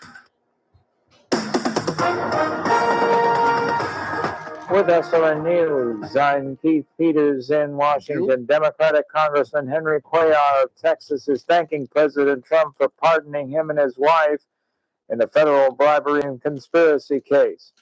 Mr. Trump says that Cuellar and his wife Imelda were prosecuted because the congressman had been critical of President Biden's immigration policies. The president said Wednesday on social media that Cuellar bravely spoke out against open borders. A University of Oklahoma instructor has been placed on leave after a student complained about receiving a failing grade on a paper. The student, Samantha Folnecki, argued that her paper, which used the Bible to claim that belief in multiple genders is demonic, was unfairly graded. On Wall Street, the Dow up by 408 points, the Nasdaq rose 40. More details at srnnews.com. News Talk 96.1 and AM 1180 KERN. From the KERN Newsroom, your live and local news update on News Talk 96.1 and AM 1180 KERN. I'm Chris Davis. A woman and her son are missing, and police are looking for them where they were last seen Monday evening about 8 in the area of Castle Carey Drive. 33-year-old Kimberly Grinder and her son Adam Verdon Jr., who is 6, may be in a tan 2003 GMC Sierra. The woman accused of making threats against the Bakersfield City Council last year is getting a second mental health exam and may be on her way to getting a mental health diversion, which means charges could be dropped. Riddhi Patel faces 21 felony counts. Saturday from 9 to noon, Bakersfield Animal Control is having a low-cost vaccination clinic at the Animal Care Center on Mount Vernon Avenue. Licensing and microchipping will also be available. I'm Chris Davis in the KERN Newsroom with news every half hour or when it breaks on FM 96.1 and AM 1180 KERN. Family and tradition, they go hand in hand, especially during the holidays. For almost 50 years, parents, kids, and grandparents have been coming to Alpine Christmas trees to find a fresh cut, beautiful, and fragrant Christmas tree. From the family farms of Oregon, Alpine still brings you the very best. Douglas, Noble, Grand, and Nordman firs, all hand-selected to make your holiday bright. And this year, Alpine has beautiful trees up to 8 feet for only $69.95. Perfect for making your home feel like Christmas. We provide a variety of fresh-cut Christmas trees to Bakersfield families throughout the holiday season, keeping traditions alive year after year. Visit one of our 3 convenient locations, 2312 Weibel Road at Wilson, 4000 White Lane, and Olive Drive in Roberts Lane next to Sonic. Alpine Christmas trees, a family tradition for 48 years. Look for the Alpine banner. If it doesn't say Alpine, it isn't Alpine Fresh. You've got your whole life ahead of you, so choose a Medicare plan you can count on. And that's what you get with a Medicare Advantage plan from United Healthcare. With more than 45 years' experience serving its members, United Healthcare has plans with low monthly premiums that fit your life today and as your needs change tomorrow. The Medicare annual enrollment period ends December 7th, so go to uhc.com/Medicare today. United Healthcare Medicare plans. It's Medicare coverage California can count on. Start your day right. First Look with Scott Cox, 6 to 9 a.m. On the Thursday edition of the First Look program, we will have some combination of Rick Kreiser, John Jorgensen, and Carl Verheyen. 2 of those guys are awesome. Dr. Corey Gonzalez will be joining us with burritos and also mental health advice. It's all happening 6 to 9 a.m. right here at News Talk 96.1 and streaming live on the worldwide webs at kernradio.com. First Look with Scott Cox, 6 to 9 a.m. News Talk 96.1 and AM 1180 KERN. The Armstrong and Getty Show, weekdays noon to 2 on News Talk 96.1 and AM 1180 KERN. Now, back to the Ralph Bailey Show. I've been building my castle.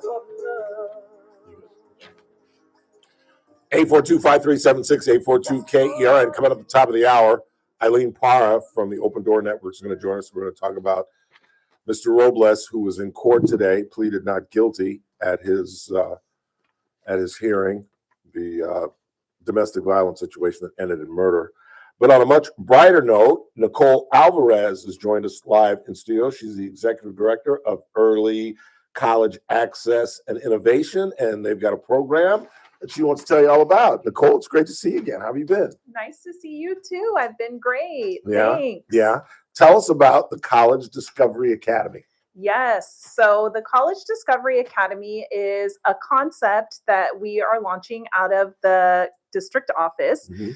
So Chancellor Bloomberg has a vision for our local elementary and junior high school students, middle school as well. So we're talking students grades 4th through 8th.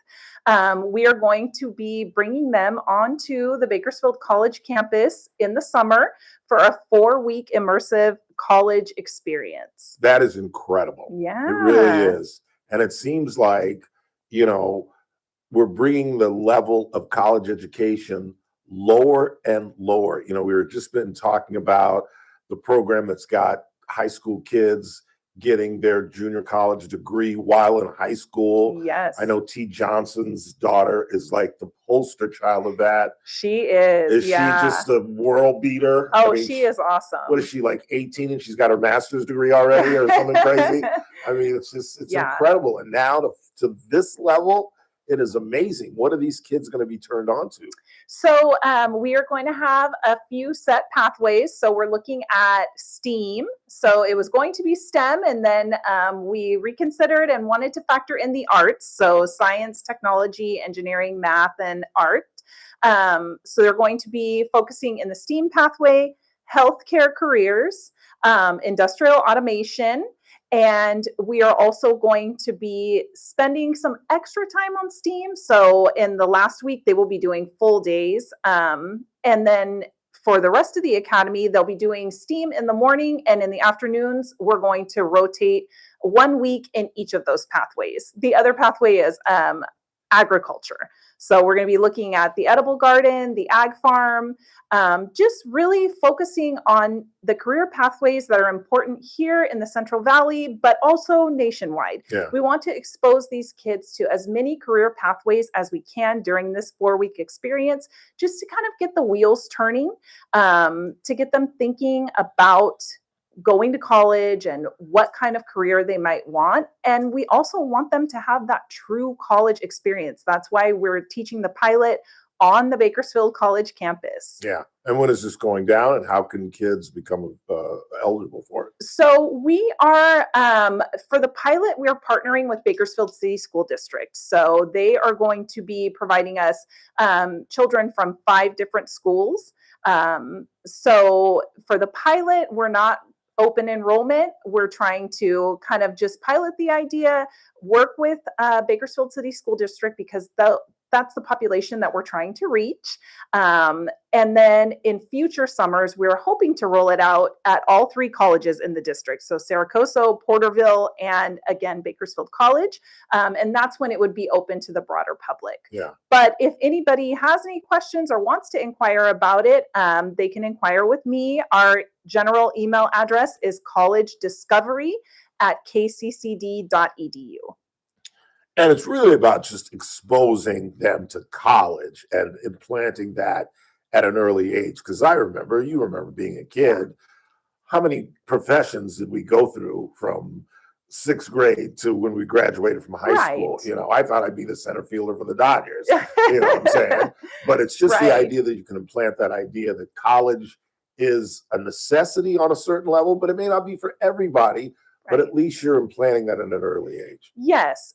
What's really important here is just getting them in the college going mindset, creating a positive experience on a college campus and with college at an early age. As I said, we're going to be working with 4th through 8th graders. So we're starting at a very young age to get them thinking about college. And really, we just want the youth here in Kern County and in our service areas to know that there is a place for them in higher education, and that we will help them and we will guide them. And as I said, that there is a place for them in higher education, and most importantly, you know, within Kern Community College District. Yeah.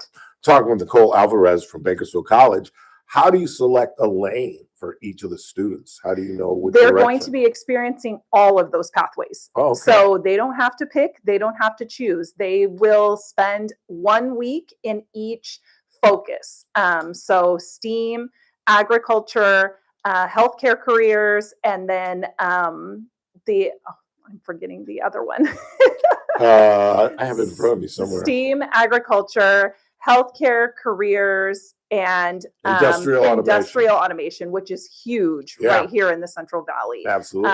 And our program, you know, we have all the way up through the Bachelor of Science with Bakersfield College. So if they're interested in that, that's a great pathway for them. Which is rare because it's a junior college. And we talk about this all the time. Yeah. They've set up this antiquated system that goes back to the 1960s where they want junior colleges to stay in their lane and just provide junior college programs Right. and degrees, which is insane.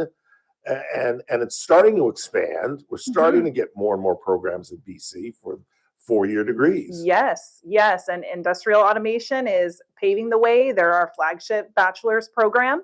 So it was very important to include that as one of our pathways. But I think the most important piece is that we're going to be exposing them to all of these pathways. They do not have to pick or choose. They are going to get introductory level activities in each of those pathways. And it's not for credit. They're not early college students. They're not dual enrollment students. They're not going to be earning college credit. It's just really an opportunity for them to be on a college campus and have a fun, engaging, immersive first experience. And if nothing else, keeping them busy. Yes. Keeping them busy in an educational setting where they're going to feel like big shots on a college campus and walk away with that feel of, hey, I want to do this when I get older. Exactly. And we couldn't do it without Bakersfield City School District. They have been great in partnering with us and selecting the 5 schools and working with us to get the 150 kids that we're going to serve. And also Kern County Superintendent of Schools, Superintendent Mendaburu, Assistant Superintendent Graham.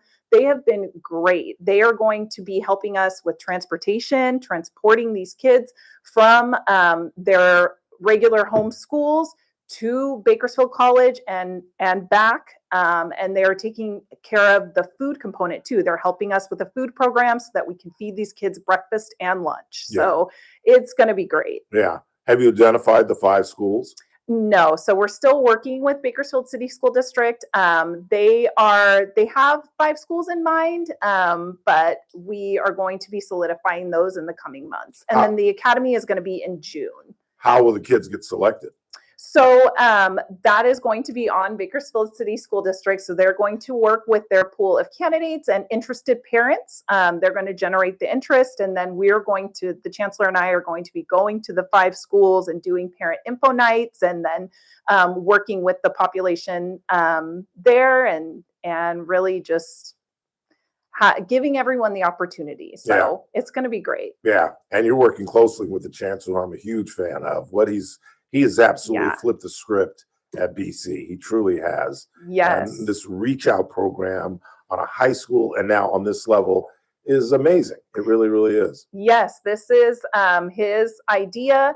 I was just blessed enough to be able to help him carry out this mission, and it's great. We were just meeting and talking about it before I came here, and we just know that, I mean, it's already a success. The community is already so excited and engaged, and we had a really great press event about a month ago where we announced it to the community, and the response has just been great. But I mean, there's really not an argument for not helping kids and not exposing them to college and getting them in the college going mindset. What negative could possibly come out of this? Are you kidding? Exactly. Yeah. So I just expect it to grow, and we're going to be at all 3 campuses in the district in summers to come. So yeah. I'll leave you with this. Talk about the agriculture program, because I don't know if a lot of people know about the edible garden and all the things you guys are doing agriculturally. So we have a really nice edible garden that we partnered with Grow Academy and the Grimm Foundation to roll out a while back. I believe we've had it a few years now. Yeah. So we're going to be teaching the kids in that pathway about food science and, growing your own food. And hopefully we will also be able to get out on the ag farm and look at some of the horses. We've got a really great rodeo team at Bakersfield College that's tied in with ag. So really the possibilities are just endless on the curriculum for that program. And I'm just really excited to roll that out. How many students are we talking about? So 150 just for the pilot. So this June is going to be our pilot. So we are going to, get it off the ground and then talk about what worked, what didn't, and go from there. And as I said, hopefully roll it out at all 3 colleges in the district next summer. We just expect it to grow. But yeah, our first group is going to be 150. Oh, it's going to expand. There's no question. Oh, Are you going to be at Siracosa and Porterville with the pilot, or just a BC? No, just BC. But it'll expand in the future summers. Yes, 100%. Absolutely. Always good to see you. Thank you so much for coming in. Yeah. Very excited about this, and I'm sure we'll talk about it again maybe coming up this summer. Yeah, that'd be great. Thanks for coming in. We appreciate it. Thank you. Nicole Alvarez, everybody, the Executive Director of Early College Access and Innovation. We've still got lots to do, and I would throw it to commercial, but my producer is getting the next guest in. And there he is. Let's go to break, because coming up at the top of the hour, Illene Parra is going to join us. We're going to switch gears just a little bit, talk a little bit about domestic violence. Manuel Robles, 37-year-old man who allegedly shot his wife in front of his children, was in court. We'll talk about that. She's with the Open Door Network, as I mentioned. We'll talk about restraining orders. There was another case, as I mentioned, out in Wasco, where a woman was being stalked by her estranged husband, and she brilliantly led him to the Wasco Police Department. We'll follow up on that. And I've got some other miscellaneous news and notes to get to. I've got some great audio. Wait till you hear this audio I've got, Chris. John Gruden talking to Jackson Dart when he was in college, warning him about not sliding. Are you paying attention to me at all? I heard you. What are you doing? Don't worry about it. You can't share with us? Don't worry about it. Excuse me. Quick time out. We're coming right back. Thanks again, Nicole. It's the Ralph Bailey Show on News Talk 96.1 and AM 1180 KRN. We're streaming live at kernradio.com. Sweet. Thank you. That News was Talk great. 96.1 and AM 1180 KERN. Thursday edition, Clay Travis, Buck Sexton Show. We will break down the absolute latest on the ongoing crisis surrounding Venezuela. What will be the latest there? Plus, we will break down for you as we move closer to the holiday season, the plans before the end of the year in the White House. All that and more. Thursday edition. Make sure you don't miss it. Play it, Buck. Live 9 to noon. News Talk 96.1 and AM 1180 KERN. Bear Mountain Sports wishes you a happy holiday season. Come shop the final days of the Bear Mountain Sports moving sale. They have tons of camo, hunting and fishing accessories, plus lots of hard-to-find merchandise. Clear out prices at up to 90% off. And knives, books, and holsters deeply discounted. One of the best gifts you can buy is security. Bear Mountain Sports is the Berna Less Lethal headquarters. Shop their full selection of less lethal, legal to carry products. From pistols that shoot projectiles at up to 400 feet per second to the rifle versions. The Bear has made some staffing changes to serve you better. Come see them soon at their new location in the Pioneer Plaza at Morning Drive in Pioneer. But for now, it's the Bear Mountain Sports Big Moving Sale. Going on right now at Weepatch Highway and Highway 58.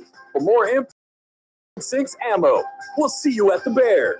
My Patriot Supply, America's most trusted survival food company, wishes you and yours a very Merry Christmas. As our gift to you, we've got an amazing deal on survival food kits. Buy one, gift two. That's right, for a limited time, when you grab our best-selling 4-week emergency food kit, we'll include 2 one-week kits free to hand out as gifts. That's 4 weeks of emergency food for you, and 2 ready-to-give gifts for anyone on your list who's into preparedness, or anyone who needs a nudge in that direction. But they're only available for a limited time.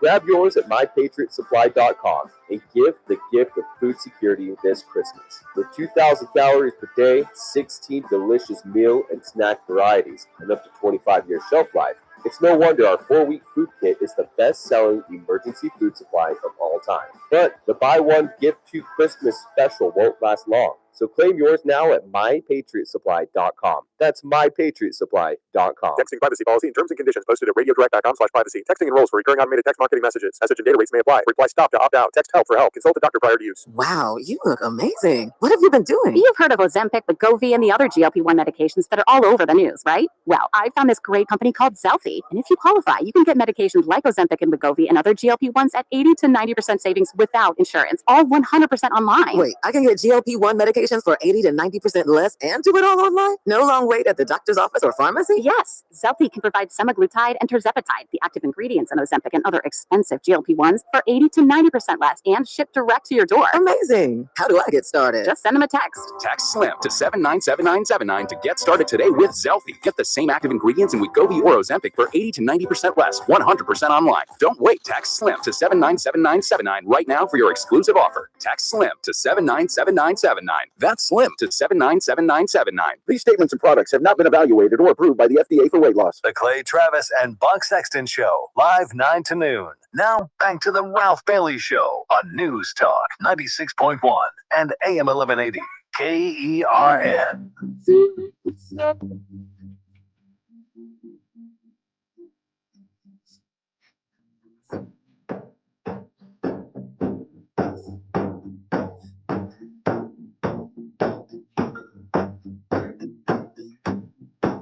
You see why I'm in favor of getting rid of the Department of Education? You keep education local. Let local people deal with their community. The current community college district can do more for this community and Porterville and the folks out near Saracoso than the Department of Education or the government can do. And what the chancellor is doing, what Stephen Bloomberg is doing, by lowering the level of children that are exposed to a college atmosphere and just planting the idea that college is a possibility for you. Because I think we all just assume, those of us who are college educated or even just college exposed, assume that these children grow up with the idea, like, for example, I grew up in a neighborhood where it wasn't at a schools, that it wasn't whether you were going to college, it was where you were going to college. And then I become a young adult and I'm working for the Los Angeles Sentinel in the middle of South Central Los Angeles. And I'm meeting kids who have absolutely no interest in college. It's not even a possibility. It's not even a thought. They're not being pushed by their parents to go to college, and it's not even an idea if they're not an athlete. And so to expose these kids and just to simply implant that idea, and you know what, in the middle of the summer, what better should they be doing than being exposed to education in the middle of June?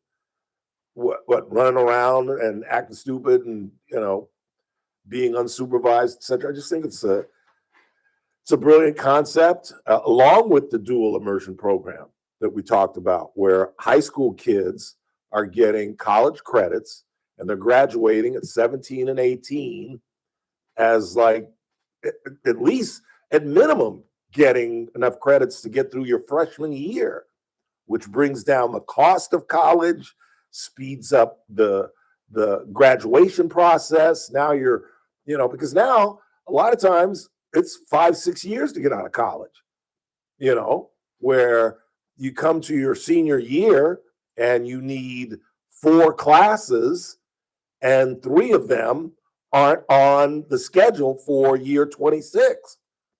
Maybe 2 of them are, maybe one's taught in the first semester, maybe one's taught in the second semester, but if it's not taught that year, or you don't have the course load to carry it in that semester, you might have to wait another year. But if you can accrue credits as a junior and senior in high school, you're cutting costs on your family and you're speeding up the process. And now you can become a professional at 22, 23 years old.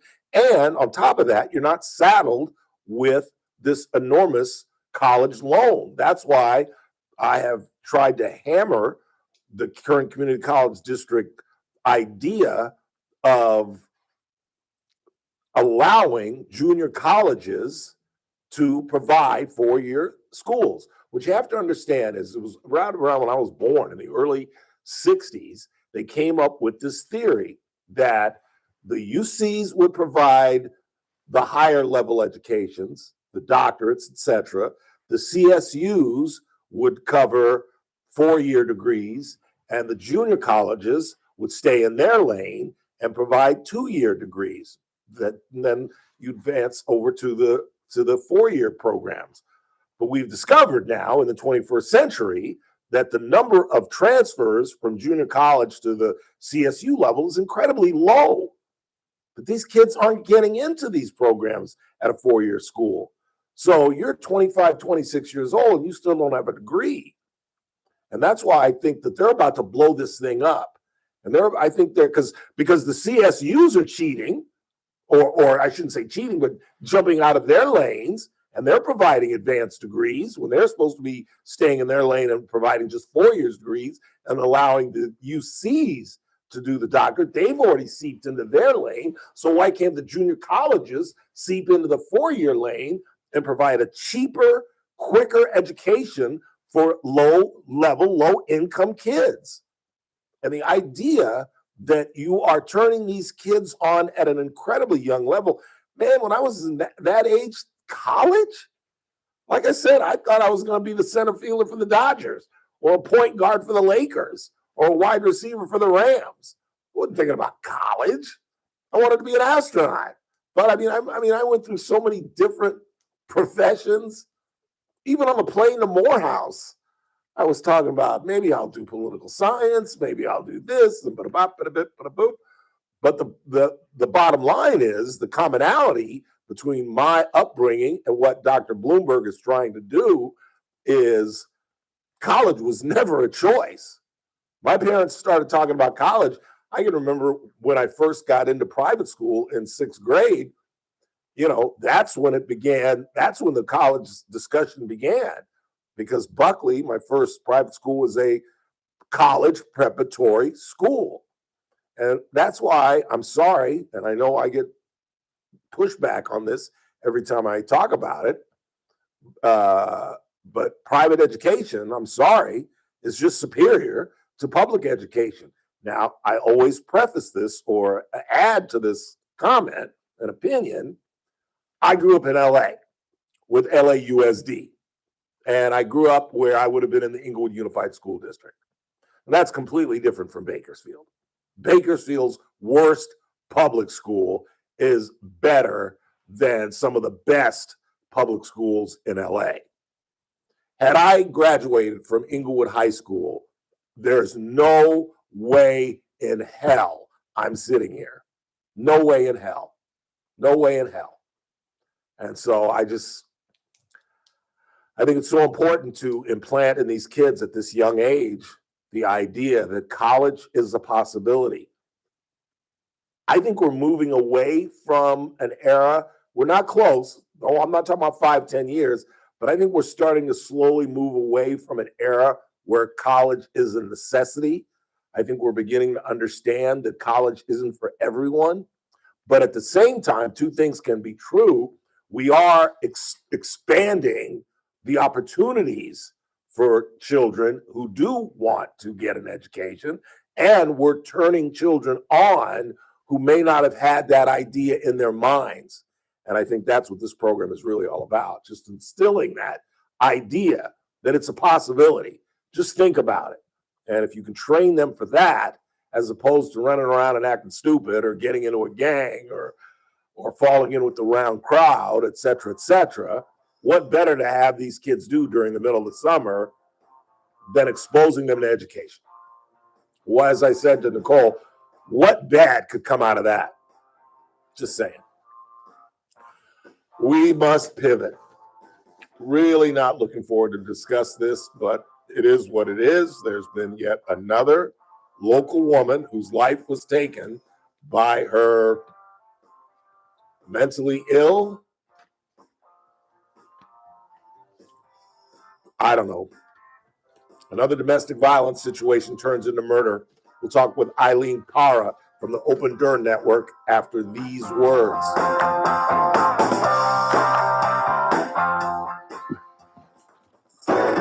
is AM 1180 KERN. Green Acres. This is 96.1 FM. Bakersfield. Online at KERNradio.com. Hey Siri, show me the Lakers schedule. News this hour from Town Hall. I'm Keith Peters in Washington.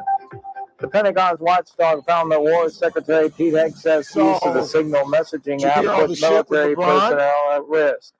White House correspondent Greg Clugston reports. Inspector General reviewed Hegseth's use of signal to convey sensitive information about a military strike earlier this year.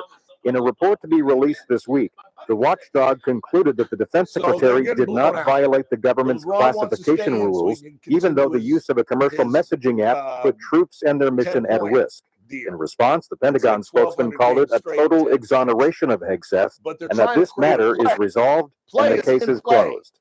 Greg Clugston, Washington. President Trump says his negotiators had a good meeting with Russia's Vladimir Putin. He would like to end the war. That's what that was their impression. Now, whether or not, so much so the panic is like that was their impression. Yeah, their impression was that they'd like to. He would like to see the war ended. I think he'd like to get back to dealing a more normal life. I think he'd like to be trading with the United States of America, frankly, instead of losing thousands of soldiers a week. Putin met with envoy Steve Witkoff and President Trump's son-in-law Jared Kushner, but no progress was made to end the war on Ukraine. Democratic Congressman Henry Cuellar of Texas is thanking President Trump for pardoning him and his wife in a federal bribery and conspiracy case. Mr. Trump says that Cuellar and his wife Imelda were prosecuted because the congressman has been critical of President Biden's immigration policies. The president said Wednesday on social media that Cuellar bravely spoke out against open borders. On Wall Street, the Dow by 408 points, the Nasdaq rose 40, the S&P advanced 20. More at townhall.com. Discussion.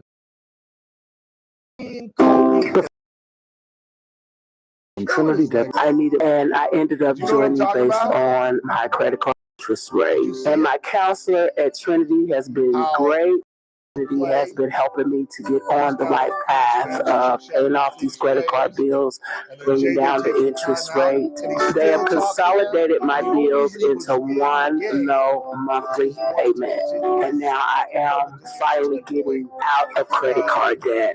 So I just want to say thank you, Trinity, for showing me a better and greater path. If you're in debt and you need help, call Trinity at 1-800-990-6976. My name is Sharon, and soon I will be debt-free for keeps. 1-800-990-6976. From the KERN Newsroom, your live and local news update on News Talk 96.1 and AM 1180 KERN. Strangled and found inside a burning trailer. I'm Chris Davis. If you've been keeping up with the story of 62-year-old Roxana Joe Kelly, who was found dead inside a trailer at the Superior Mobile Home Park on State Road back on August 8th, newly released court documents say the woman was found with a rope around her neck, the same kind of rope found in the garage belonging to 41-year-old Daniel Graham and 42-year-old Misha Allen, who are charged with the killing. KGET reports an associate of Allen's overheard her saying Graham was going to whack Kelly. The couple are due back in court on the 18th. A woman and her 6-year-old son are missing on Castle Carey Drive. Bakersfield PD says 33-year-old Kimberly Grinder and her son Adam Burden Jr.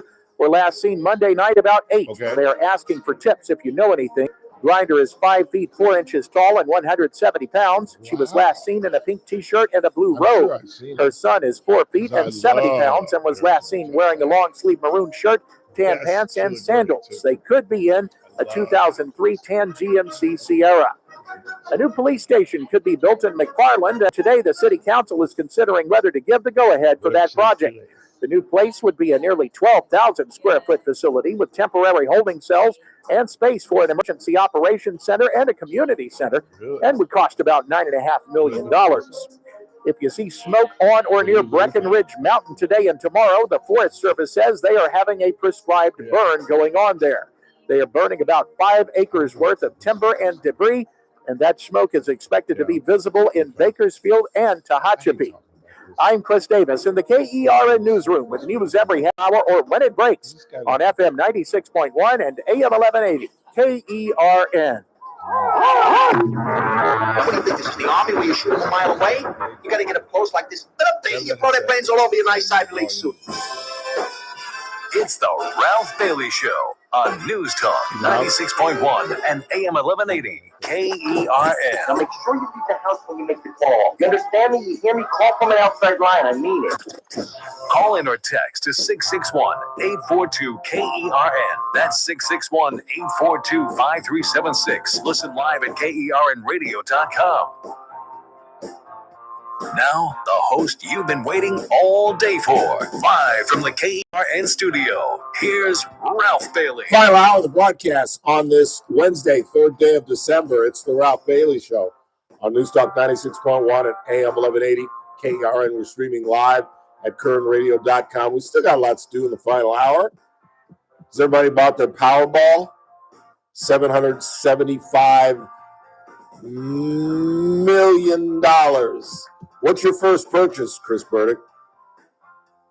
A house. A house? House. My first purchase would be houses. Fair. I'd start in Palos Verdes, placed by the Trump's golf course. Maybe a little condo on Manhattan Beach. Something out here on Round Mountain Road. And a little Lake Tahoe getaway. Yeah, boy. That's living. We'll get into that. We'll talk a little sports. LeBron James is in the doghouse and just acting a fool and destroying his legacy. We'll talk about that, the big incident with the Phoenix Suns, and I got some other miscellaneous news and notes. But Illene Parra, as those of you who are viewing on YouTube from the Open Door Network, is live in studio with us. And as I always say, when your colleague Lauren Skidmore is here, it's great to see you, but I hate to see you. Everybody wants to see Lauren Skidmore. No. I mean, it's, you know what I mean. Oh, it's good to see regarding you, the but topic. exactly. When we see you guys, we're talking domestic violence. Yeah.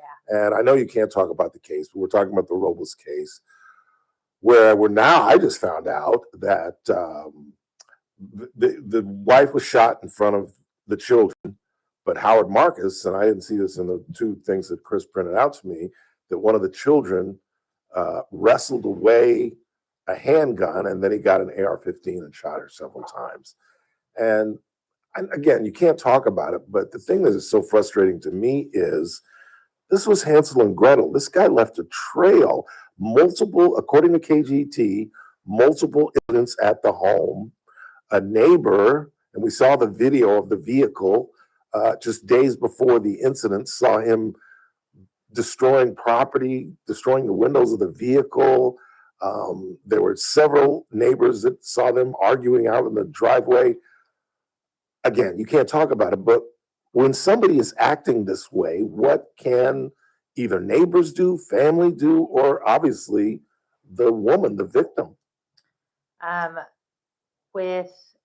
When the domestic violence has escalated to vandalizing property, causing physical harm to others, or even themselves, we always encourage the community, don't engage in it to try to stop it. I mean, people are going to do what naturally comes to them, but don't ever forget to call 911, because that's why we have a local law enforcement to respond to these calls, because they're trained to de-escalate and they have all the equipment that is needed to de-escalate these calls. Yeah. And then there was another incident out in Wasco where a woman was being chased by her husband, and she brilliantly led him to the Wasco Police Department, and then a chase ensued, and there was all kind of officer-involved shooting. But I thought that was brilliant. I've never heard of that. Or just going to the cops. There have been situations where victims have shared that they drive to a safe spot. So part of the safety planning with any domestic violence advocate is what to do in the event that your abuser is following you or stalking you. It's getting the routine in your head, the getting that mindset of when this does happen, you either respond in fight, flight, or freeze. That's just one of our natural responses. And so when we design these safety plans specific to that person, it's preparing them, because these instances do happen with a lot of victims. And so it's getting them to, okay, what are your safe spots? Where are your safe places? Who could you call? And so in an event like this, a lot of victims do go to the police station, or they may go, we always encourage, go to a place where there's a lot of people, because likely you can't control what an abuser is going to do. Whether there's people visible Clearly who can not. see you. Clearly not. This man's going to do this in front of his own children. They do. It's in front of anything. And that's because those who are abusive, they have this power and control personality that nobody can harm them. Nobody can touch them. Like, they're untouchable. And so with that, like, yeah, that was brilliant. But sometimes that's not the situation for all victims. Yeah. So you were on KGT this morning. I saw you on there, and you were talking. I think you said, or maybe it was one of the anchors, that there's a line at the district attorney's office for restraining orders. Not the district attorney's office. So where does one get I it? was sitting in the waiting room at KGT, and I was talking to, because Boys and Girls Club was going to do their interview next, and we were talking about, just the incidents that have occurred throughout the year, like just how tragic and how domestic violence is becoming. And the thing is we don't know if it's always been a problem. And is it being spoken of? And because resources are becoming more available, more aware. We talked about the last time you were here. I asked you that. Is it good that more people are coming forward, or is it more incidents? And that it's just still trying to figure that out. But one of them had shared about the courthouse. The courthouse has now, which is a great idea, is now they have a line specifically for domestic violence restraining orders. So when you do paperwork, you go and turn it into the courthouse. You used to have to wait in this long line, and it was just whichever window was open. And so now they have it designated for those who are turning in restraining orders. And so she was saying, the line is so long. And I think about this, and that's where I brought up Greater Bakersfield Legal Assistance, because they are a nonprofit here in Kern County that provide free legal services like domestic violence restraining orders. And so putting yourself in someone's shoes who is experiencing this abusive relationship and trying to flee, it's already emotionally draining, mentally draining. That when you try to go and seek that safety and you go into the courthouse because you're trying to navigate the system on your own, when you go into that courthouse and you get this packet, it's very big. Really? Because there's instructions attached to it too of how to do it. And then it's very overwhelming, and it could be an easy put down, because if you don't do it right, you get it's pink slipped. So they give it back to you and say, fix it. And so when she was telling about that line, it just made me think, how many of these people are coming in wanting this and then feeling overwhelmed. And I wonder if the community is aware that there is a service in Kern County. Obviously, there's eligibility and criteria, and that's just due to grant purposes. But they provide that service for free. And then in some cases, they can appoint you an attorney for free. Nice. And so, and that is super helpful, because it's scary for victims to go to court, that you file a restraining order, you attend court, by yourself. The Open Door Network can accompany you to court, but we're not legal. We don't provide that legal service to speak up. Right. To speak up for them, so we can just guide them through the process and be there as support. That's huge, though. And so, and then I mentioned that in the interview, because I'm like, what if people don't know about that? Like, you don't have to, that packet that's this thick, when you go to GBLA, it's like this, because when it comes down to the actual paperwork. And then now I believe GBLA, which is the acronym for it, they can do everything over the phone. And they have the electronic, I forget what it's called, e-sign or e-docs. Right. And then they can help you. You have to also, the other big part of a restraining order is you have to attach a declaration to that restraining order stating the incidents that happen and why you're in fear and why you need that restraining order. Yeah. And so that's something that service can assist you with. And again, it's free. It's free, it's confidential, and you get a paralegal to assist you. And then if for whatever reason you can't get an attorney to represent you through GBLA, at least the paralegal helped you prepare it. And then that's where we always come in and we partner very well, where we just go in a company to court and we kind of walk them through the steps of what to expect. Yeah. Talking with Ali Parra from the Open Door Network. And a lot of this ground we've covered with Lauren and you in the past, but I think we got to do it every time you guys come in here. Do we know who these men are? Is there a general pattern of behavior that leads to this violence or even in this case murder?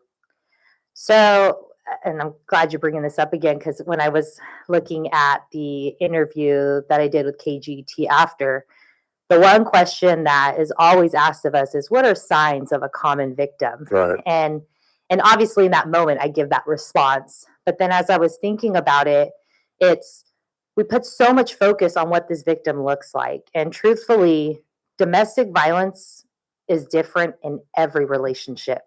You have a relationship where there's a lot of possessive and controlling, and it's severely physical and verbally abusive. You have the relationships that are mentally draining, emotionally draining, financially draining. And so it's hard to say what are the common signs of what a victim looks like. I started thinking, I'm like, why don't we start talking about what these abusers look like? What does an abuser look like? What is the pattern? What is the behaviors? And what that looks like is it's all about power and control. So when we talk about domestic violence and abusive relationships, we talk about this person who always has to have power and control. So my response to that would be, look at their partner. If you look at their partner and they are someone that lacks communication of how to communicate with others respectfully, they're easy to anger. There's someone that they have to have control in the relationship. And it doesn't matter. It could be someone who has a high paid position.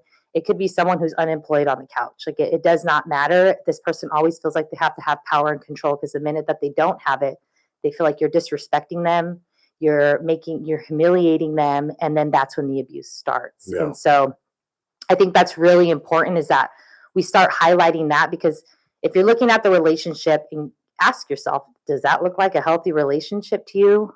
We know what healthy looks like most of the times.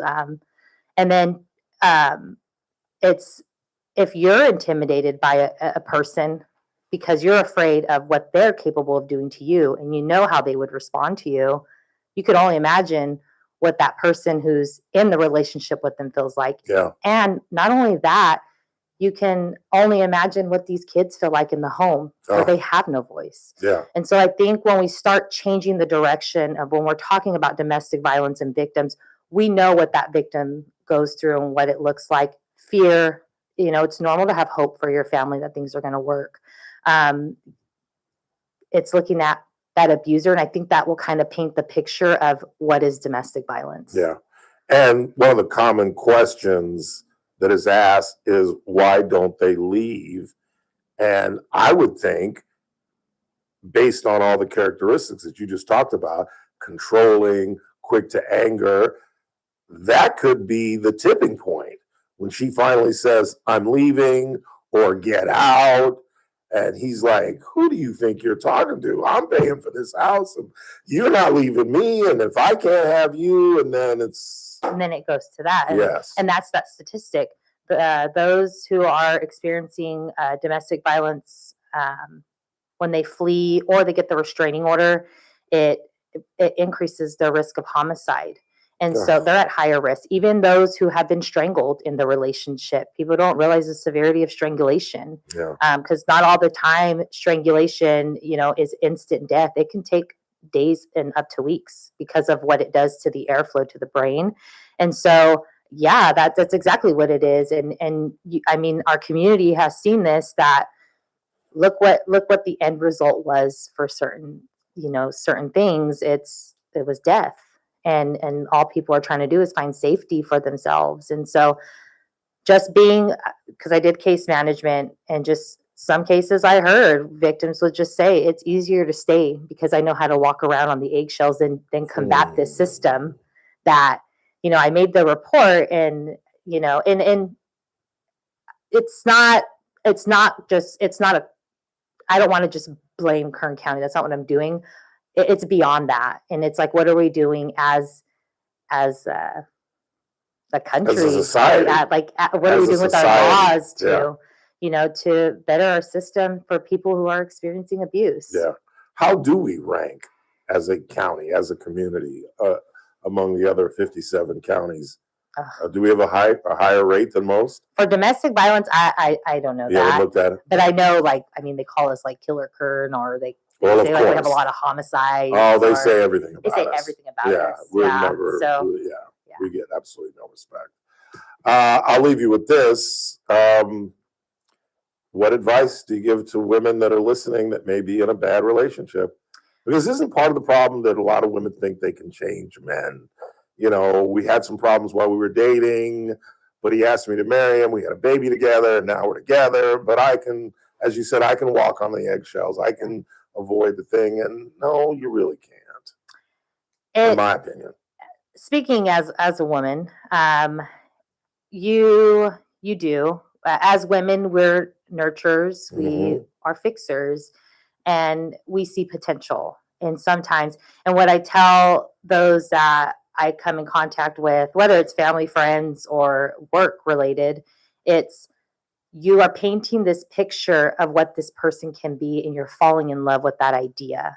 Because, for instance, if you're with someone who is an alcoholic or abuses drugs or both, not every day may be like that.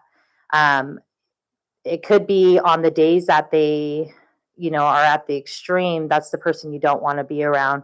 But on the days when it seems like they're getting better, those are your best moments. They're the family person. They're involved helping you. And, there's these promises that they're going to do better and we're going to have this great life.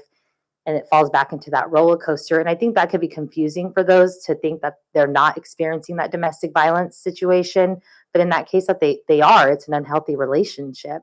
And so advice I give to anybody is you can't change anybody who doesn't want to be changed. And at any point, if you are scared to speak up in your relationship, or every time that you do, it leads to this big argument and it escalates to whether it's physical, verbal, emotional, then it's time to reevaluate your relationship and, see what are your options. Because don't ever fall in love with the idea of the potential of someone can be, because you will get stuck there. Yeah. Well, despite the topic, it's still good to see you. It was good to talk to you guys, because it's important that we discuss this and get that information and get the information about GBLA out there again.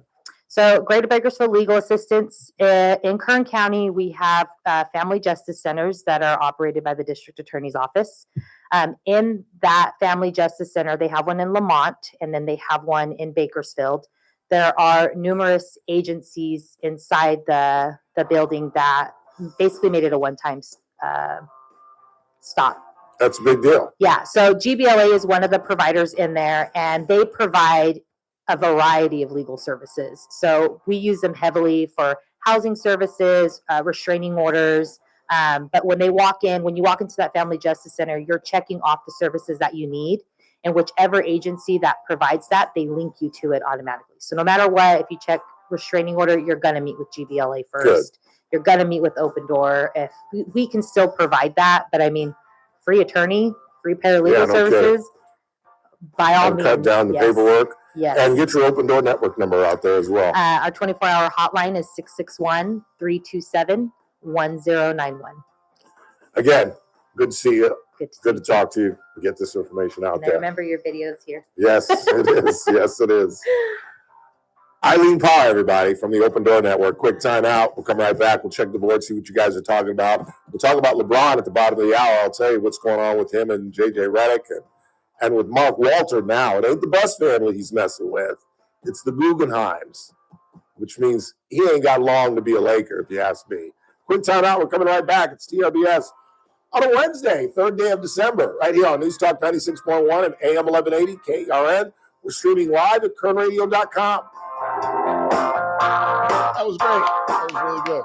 That was really, really good. News Talk 96.1 and AM 1180 KERN. Start your day right. First Look with Scott Cox, 6 to 9 a.m. On the Thursday edition of the First Look program, we will have some combination of Rick Kreiser, John Jorgensen, and Carl Verheyen. Two of those guys are awesome. Dr. Corey Gonzalez will be joining us with burritos and also mental health advice. It's all happening 6 to 9 a.m. right here at News Talk 96.1 and streaming live on the World Wide Webs at kernradio.com. First Look with Scott Cox, 6 to 9 a.m. News Talk 96.1 and AM 1180 KERN.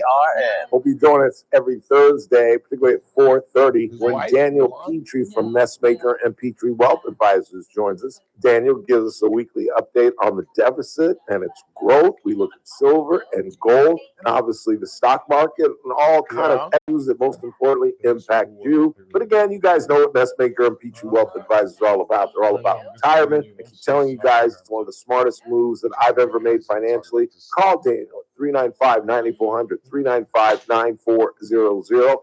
If retirement is in your near future, or just tune in Thursdays at 4:30 when he joins us every week.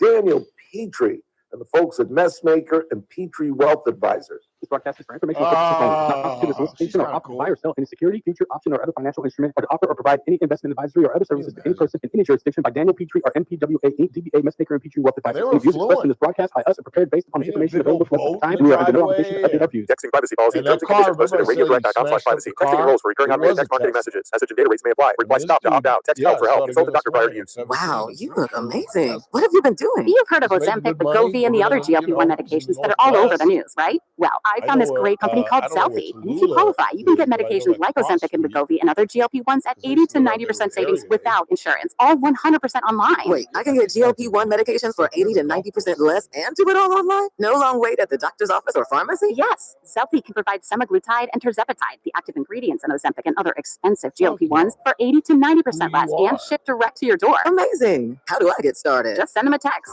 Text SLIM to 797979 to get started today with Zelfie. Get the same active ingredients in Wegovy or Ozempic for 80 to 90% less, 100% online. Don't wait. Text SLIM to 797979 right now for your exclusive offer. Text SLIM to 797979. That's SLIM to 797979. These statements and products have not been evaluated or approved by the FDA for weight loss. For over 50 years, hard rock has been where the music lives. Artists play our stages. Their stories line our walls, and guests walk away feeling like stars. We're a global icon built on one timeless ideal: love all, serve all. Introducing Hard Rock Casino to Home. Over 2,000 of the hottest slots, over 60 thrilling table games, and the energy only we can deliver. The sound check is over. Now open. Concerned about your gambling? Call 1-800-GAMBLER, 426-2537. You've got your whole life ahead of you, so choose a Medicare plan you can count on. And that's what you get with a Medicare Advantage plan from United Healthcare. With more than 45 years' experience serving its members, United Healthcare has plans with low monthly premiums that fit your life today and as your needs change tomorrow. The Medicare annual enrollment period ends December 7th, so go to uhc.com/Medicare today. United Healthcare Medicare plans. It's Medicare coverage California can count on. You're listening to The Ralph Bailey Show. Catch me weekday morning 6 to 9 a.m. on First Look.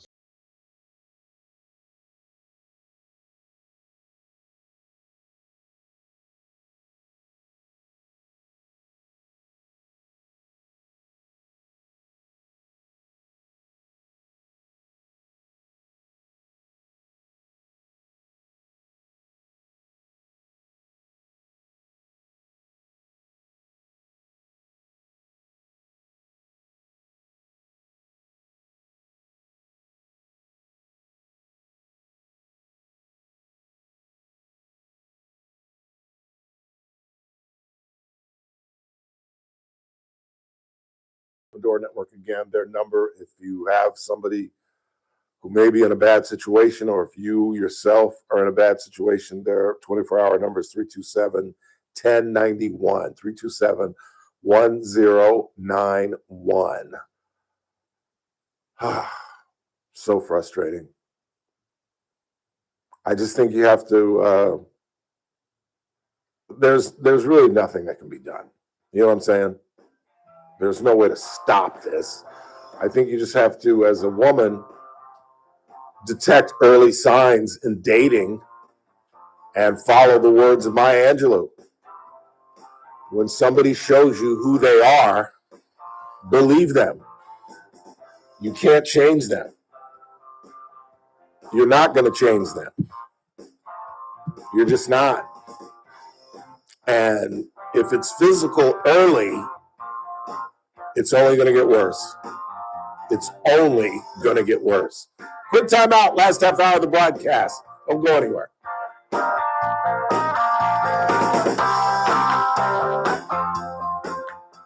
News Talk 96.1 and AM 1180 KERN. With SRN News, I'm Keith Peters in Washington. President Trump has announced a proposal to weaken vehicle mileage rules for the auto industry. If the plan announced Wednesday is finalized next year, it would ease pressure on automakers to control pollution from gasoline-powered cars and trucks. The proposal would significantly reduce fuel economy requirements through the 2031 model year. A University of Oklahoma instructor has been placed on leave after a student complained about receiving a failing grade on a paper. The student, Samantha Fulnecke, argued that her paper, which used the Bible to claim that belief in multiple genders is demonic, was unfairly graded. This incident's part of a broader debate over academic freedom on college campuses. On Wall Street, the Dow up by 408 points. More details at srnnews.com. Laughing. News Talk 96.1 and AM 1180 KERN. From the KERN Newsroom, your live and local news update on News Talk 96.1 and AM 1180 KERN. If you see police on Castle Carey Drive today, they're out there searching for 33-year-old Kimberly Grinder and her son, 6-year-old Adam Burton Jr., both missing since Monday night. You are asked to be on the lookout for them, and they may be in a tan 2003 GMC Sierra. A new police station is being considered by the city council in McFarland today. That would mean the cops would have a place of their own outside of City Hall if it is approved. The cost would be about $9.5 million. The smoke over Breckenridge Mountain today and tomorrow is a prescribed burn, says the U.S. Forest Service. They are burning some debris and timber, and they say that could be visible in Bakersfield and Tehachapi. I'm Chris Davis in the KERN Newsroom with news every half hour and when it breaks on FM 96.1 and AM 1180 KERN. Attention, Medicare beneficiaries here in Kern County. If you are eligible for Medicare and looking for a doctor who listens and cares about you with minimal wait times and prompt referral authorizations, it's time you learned about QualCare IPA. QualCare IPA contracts with most Medicare Advantage health plans and provides you with access to a large network of outstanding doctors and quality hospitals right here in Kern County. Medicare Advantage health plans go beyond original Medicare benefits coverage, and understanding these coverage differences may be confusing. Call us today at 661-554-4544. Let us help you understand your healthcare options for 2025. Call today, 661-554-4544. That's 661-554-4544. Get the information you need and the coverage you deserve. For accommodations of persons with special needs at meetings, call 661-554-4544, TTY 711. Thursday edition, Clay Travis, Buck Sexton Show. We will break down the absolute latest on the ongoing crisis surrounding Venezuela. What will be the latest there? Plus, we will break down for you as we move closer to the holiday season, the plans before the end of the year in the White House. All that and more. Thursday edition. Make sure you don't miss it. Play it, Buck. Live 9 to noon. News Talk 96.1 and AM 1180 KERN. I'm JR Flores. Catch my show, The JR Show, weekdays at 2 p.m. Now, back to the Ralph Bailey Show on News Talk 96.1 and AM 1180 KERN.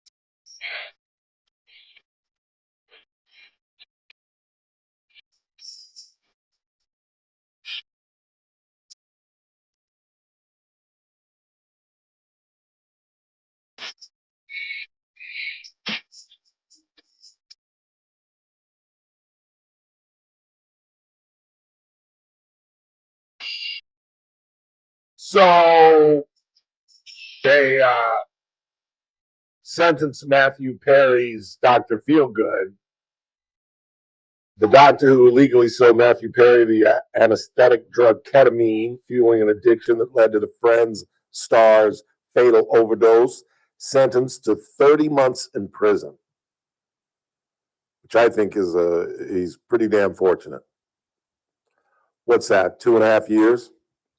U.S. District Judge Sherilyn Peace Garnett delivered the sentence on Wednesday after Salvador Plasencia pleaded guilty to charges related to supplying Perry with 20 vials of ketamine over 2 weeks in the period directly leading up to Perry's death, at times traveling to his house to inject him. This is a physician. This is a doctor. And the Hippocratic Oath and all that. The former doctor will also serve 2 years of supervised release and pay a fine of $5,600. Plasencia, who owned an urgent care clinic in Malibu, is one of the 5 people to plead guilty in connection to Perry's accidental death, which was found to be caused by the acute effects of ketamine, and the first to be sentenced. In 2023, Perry was discovered unresponsive and floating face down in the hot tub of his Los Angeles home after becoming increasingly reliant on the drug. Plasencia's sentence calls for 2 years of supervised release after he serves his prison time, the $5,600 fine, and a $400 special assessment. And this is what's really sad.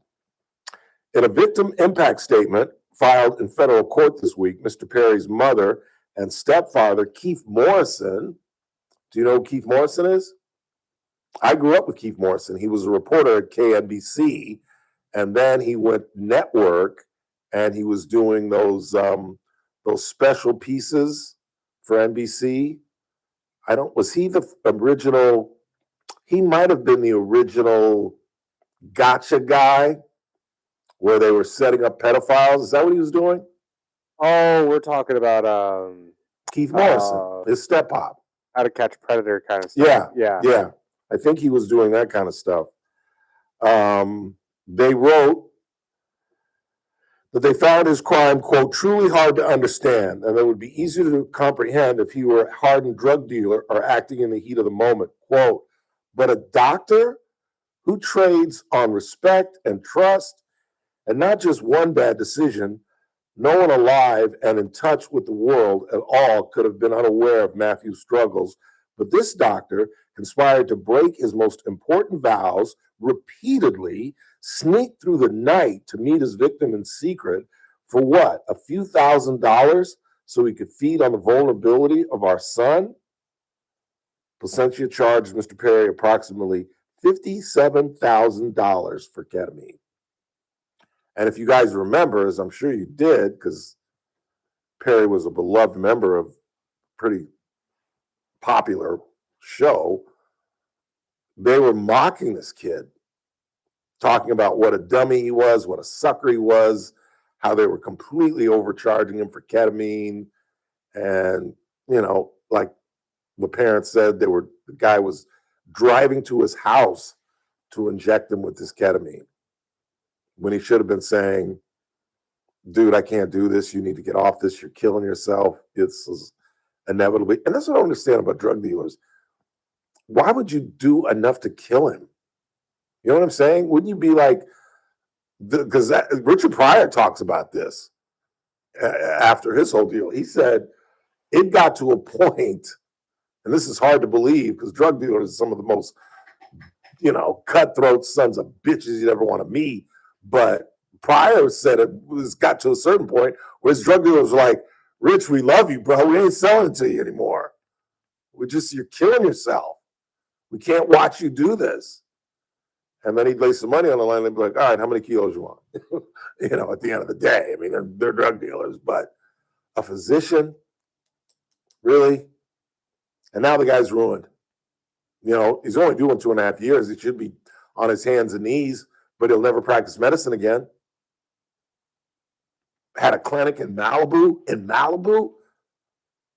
He's dealing with nothing but celebrities and millionaires, and you've got this thriving practice. And as their parents said, as Perry's parents said, for what?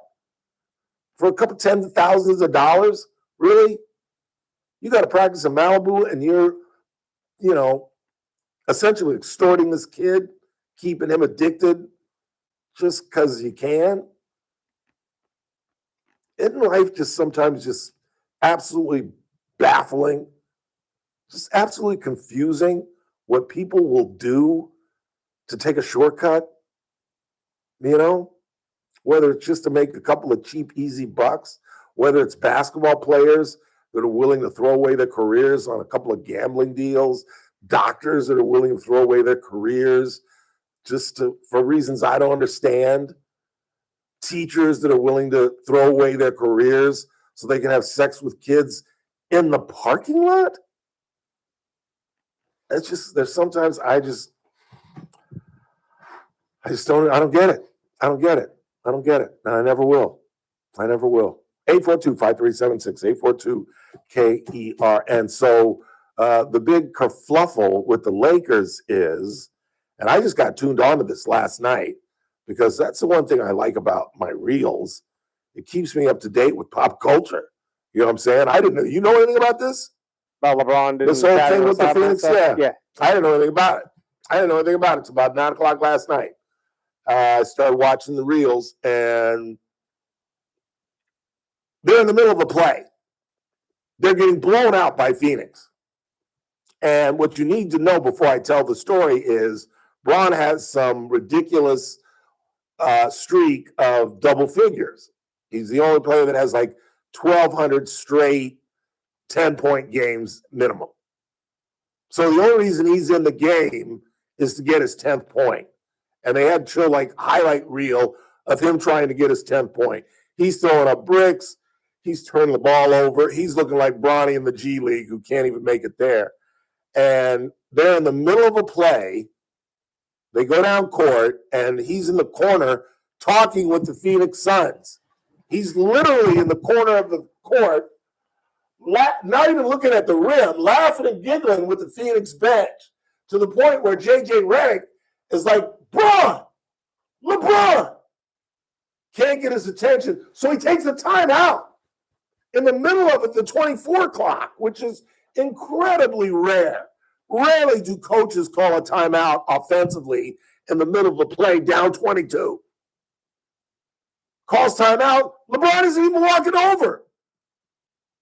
As the players are circling J.J. Redick, he's still over there laughing and giggling with them. And then he finally kind of meanders over, just completely disrespecting J.J. Redick.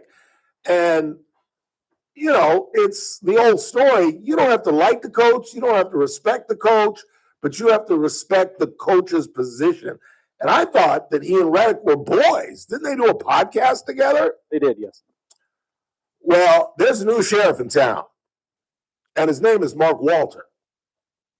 And if you're a true Dodger fan, you know exactly who I'm talking about. He's the president and representative for the Guggenheim people, who's brought us 2 consecutive World's Championships and some unbelievable players and a new field for the ball club. And this ain't the Bus Boys anymore. This ain't Jesse and Joey or whatever Jeannie's brothers' names are, Dr. Bus's kids, who got whacked. And why they kept Jeannie on, I don't know. She's an important part of the Laker organization and has come up with some brilliant ideas over the decades. She's much smarter than her brothers, that's for damn sure. But there's a new sheriff in town, and I'm all in favor at this point of getting rid of this guy. I really am. I was telling Chris, I don't want to root for these guys anymore. I really don't. They got the Celtics tomorrow night. I don't want to root for these guys anymore. And I just think that LeBron realizes I'm no longer a factor. We were doing just fine when he was out with that sciatica or his foot or whatever the hell the issue is. And he's a flopper. He's a complainer. He is, I think, completely and absolutely, I think he's destroyed his legacy more than Michael Jordan destroyed his legacy with the Washington Wizards. When Michael was still scoring 21 points a night, but it wasn't Michael, and he was old. And I just think LeBron's I don't want to say lack of character, because on a certain level, he's a decent guy. He's a good, loving father who's been there for those kids all their lives. He stayed with his wife. I don't know how faithful he's been. There are all kind of reports, but he stayed with his high school sweetheart his whole life, and they've got a great family. And most importantly, that is the most important thing, right? That he loves his kids to the point where, you know, he somehow got Bronny on the Lakers, and now he's stinking it up in the G League. But there's just this element of him that is just so abhorrent, you know? The shopping, you know what I'm saying? From Cleveland to Miami to this team, back to Cleveland and the Lakers. I'm just sick of it. I don't know about y'all, but I'm just sick of it. I know you can't. And you know what he's making? I didn't even realize this. Do you know what he's making? I couldn't remember the figure off top. $52 million. I know it was in the 50s. $52 million for a 41-year-old man who is struggling to score 10 points a night. Can you cut him? Can you just let him go? No. Wouldn't that be just... All right, then trade his ass. That's the only option, is you have to trade him to Golden State. They'd love to have him. And I bet he'd love to go to Golden State. Wouldn't have to leave Brentwood. He'd take a private jet to San Francisco every day. People have done it. The Raiders did it the first year we moved to LA. The first year the Raiders left Oakland to work in LA at the Coliseum, they were still based in Oakland. That first year, Al Davis, they didn't move. How do I know this? How do you think I know this, Chris? Let's see how well you know your host. This is the time in which your mom was walking around. That's exactly right. My mother told me that. My mother was telling me that, okay, see, this is where we need the music. Here goes Ralph into one of his stories. You got to find me some music. We're watching a Raider game, and they come up with the obligatory shot of Mr. Davis. And by the way, back in the day, the little black guy standing next to him was my sports editor at the LA Sentinel, Mike Taylor. That's how I broke the Antonio Brown story. I just gave up my source, but that's beside the point. And my mother says, we're all watching, just sitting around. I didn't pay attention. My mom didn't even know she was really in the room. And she says, oh, he's such a nice man. And I turn and look at my mother. I'm like, I mean, you don't even know who that is. And she said, that's Al Davis. He's the managing general partner of the Raiders, a nice Jewish man from Brooklyn. And I about fainted. And the fact that she used the term managing general partner, she didn't say owner. She called him the managing general. I said, Mom, how the hell do you know that?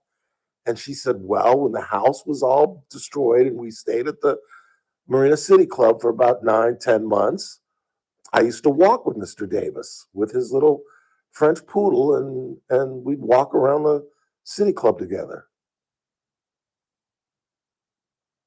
And I looked at my dad and I was like, is she telling the truth? And my dad was like, I don't know. Well, why are you asking me? And I was like, Mom, you do know that I'm a Raider fan, right? And you knew Al Davis? And you're telling me this now? Now that they're back in Oakland? Really? And she was the one that told me that, yeah, they were still that first year. Their headquarters stayed in Alameda, and they commuted. So let's trade him to Golden State. Send his ass up north. Get rid of him. Sick of him. I think we're better without him. I really do. We're faster. We get up and down the court more. And, you know, what was he, 3 for 10 against Phoenix? And 1 of 4 from the 3?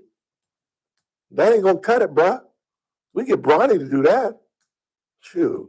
Let's go ahead and take our final break of the night. Come back. Tomorrow's a Thursday. Michael Turnipseed, Kern Tax Association, and Daniel Petrie. We haven't talked to either one of these guys in a couple of weeks. By the way, that Thursday when I was sick, were you here? I was not here. I was on vacation. So I'm going to get crap from term seat because I bet he showed up that Thursday. That's entirely possible. Yeah. I'm going to get a lot of crap from him. You realize this is just going to be him loading up one, session from out of town over his phone, right? He is calling in. You know that for a fact? No, I'm saying more. He's going to use. Oh, he this will for now later. because since I wasn't here at that final Thursday. Yeah, you're right. Oh, the question is, do I walk up to Arco and get a Powerball ticket tonight? Why not? How much time do I have? 8 o'clock? Is that when they shut it down? $775 million. Little house in Palos Verdes, condo in Manhattan Beach, something big old home out here by Round Mountain Road. You have until 7:59 p.m. I might have to do it.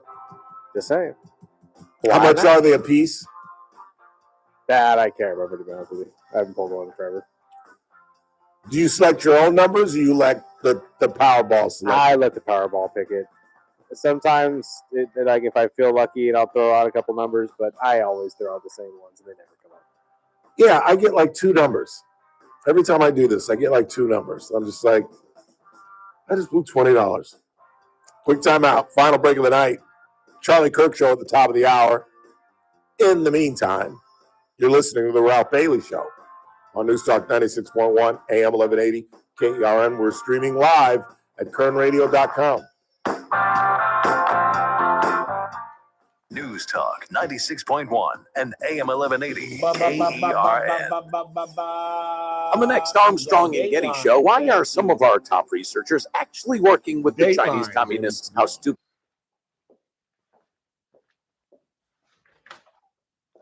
Dateline is what Keith Morrison used to be on.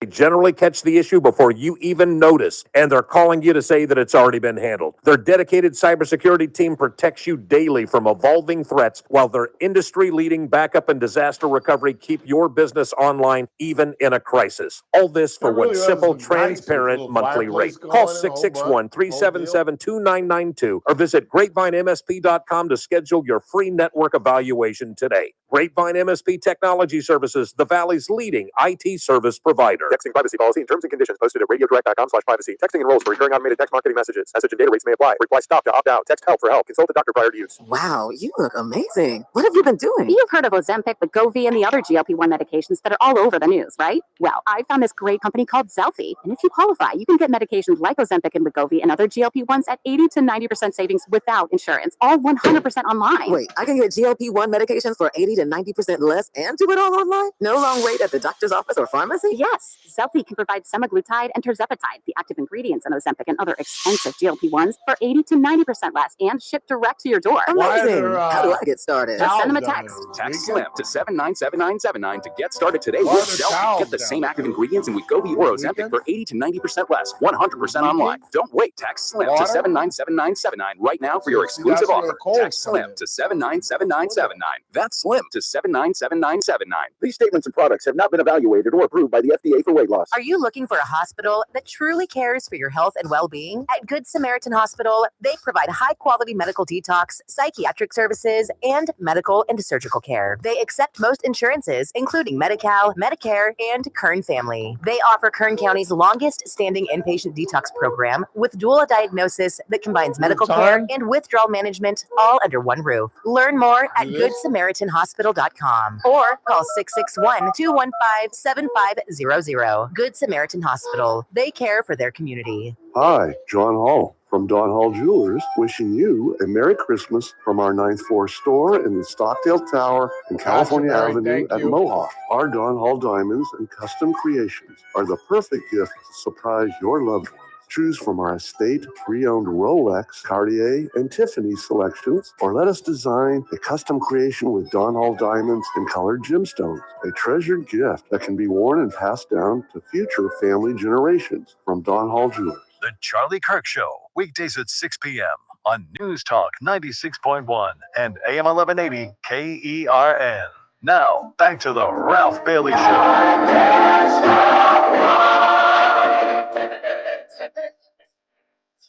It's useless to say, so I'll just stand by.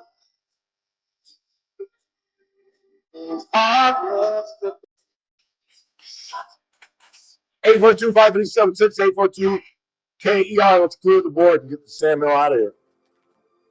But Ralph, you're okay with Obama drone striking American citizens without trial? No, I was extremely critical of that back in those days. 8? When did I get here? In, what's 13 from 26? 13? 13, yeah. Yeah, so I was here during the Obama administration. They were here till 16. So yeah, no, I was. Why would you say that? Just because I didn't say that? We were very critical of that at the time. He did on his own, without congressional approval or even knowledge. Absolutely.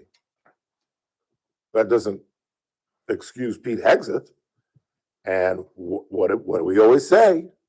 It's never the mistake that you make, it's the lie. That's what Rand Paul and Republican senators are upset about. And again, when I railed against him yesterday, I didn't even know that he had come out on Sunday and said that the second strike didn't even happen. How do you explain that? That the Secretary of Defense said this didn't happen, then come back the next day and said, well, it did happen and it was justified, but I didn't have any knowledge of it. This guy, can you really make an argument that this guy is competent? Can you really? How many times do we have to go through his nonsense?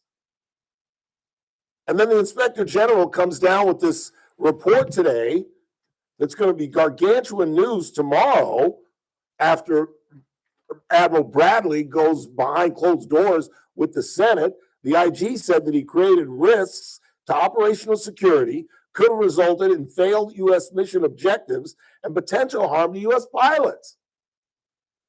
He was chatting with his wife. And I mean, he also was chatting with a reporter, so we know what he was sending. And as if you weren't with us earlier, he was sending flight plans, attack plans, air platforms that were going to be used, when the attacks would occur, giving team updates. And then the reporter started to timestamp it. At 11:44, he sent a text. Weather is favorable. Just confirmed with SINPAC. We are a go. So this is information prior to the operation. Then at 12:15, he says F-18s launched, first strike. 1:45, he says trigger-based F-18s, first strike. Windows, I can't read my own writing, but terrorist at his known location. Strike drones launched. He's giving them a beat-by-beat update for why? Why would he do that? Showing off. Just show with his wife and idiotically leaks it to a reporter?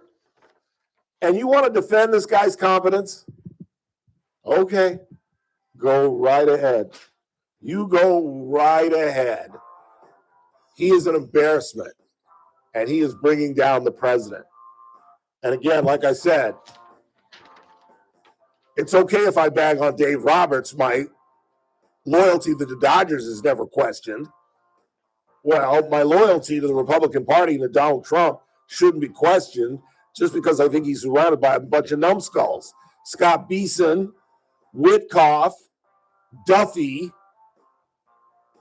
Burgum, McMahon, about the only competent people in that whole damn cabinet. The rest of them, Bondi, Kennedy, Patel, Hegseth, you can have them. For Chris Burdick, I'm Ralph Bailey. That's what's really going on. We'll wrap to you tomorrow. This is AM 1180 KERN, Green Acres. How did I just lose that piece of paper? Because I put it in my bag. Why would I do that? Whenever you're ready.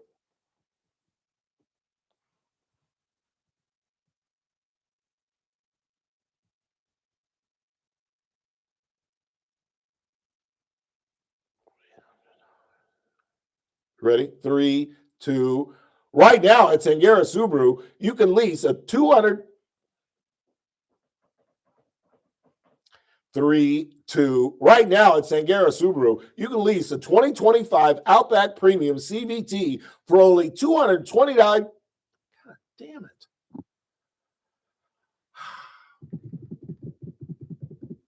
3, 2. Right now at Sangera Subaru, you can lease a 2025 Outback Premium CVT for only $229 per month for 36 months and $4,800 due at signing. A sentence. Can you do it again for me real quick? And 4 takes. No. I'm going to use it, but just put and just put an and at the beginning of it just in case that's in the promo, because I don't know if she cut out the and didn't put it back in there. 3, 2. And right now at Sangera Subaru, you can lease a 2025 Outback Premium CVT for only $229 a month for 36 months and $4,800 due at signing. Perfect. Jesus Christ. And you still need yeah, I still need that because I need a disclaimer. All right, what did we do? Did we do anything funny today? Anything human? Oh, I forgot to talk about Eldon Campbell. God damn it. Eldon Campbell died. I saw that. I knew this kid. I knew him really, knew him really, really well. Oh. I was doing Continental Cablevision. I would do Morningside. During his time at Auburn or? His time at Morningside. And then he went off to college and then he got drafted by the Lakers. Yeah. And he would come back to Morningside drunk as a skunk. He'd come to football games drunk as a skunk. That was his problem. He was a drunk. He was an alcoholic. And we would interview him at halftime of football games because he was, he'd come on campus at a football game and the kids would just surround him. I mean, he was a Laker. He was an Inglewood kid. It was like Byron Scott who went to Morningside. He was a local Inglewood kid who's playing in Inglewood. I mean, it was a great story. And he was really good for 3-4 years. In fact, his bio says he averaged 10 a night for his career. That's not bad. It's not bad at all. It's not bad at all. But yeah, died. Yeah, he must have been, we're talking 80s. So I was in my 20s. So he's probably mid-50s. Dead as a doornail. They haven't said why. What the hell's going on in LA?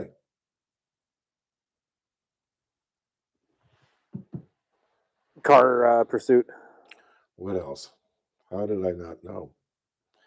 I can't stop loving you. You've made up my mind. All right, what are we doing? Promos. We do anything funny today? Nothing. Oh, I know what I'll do.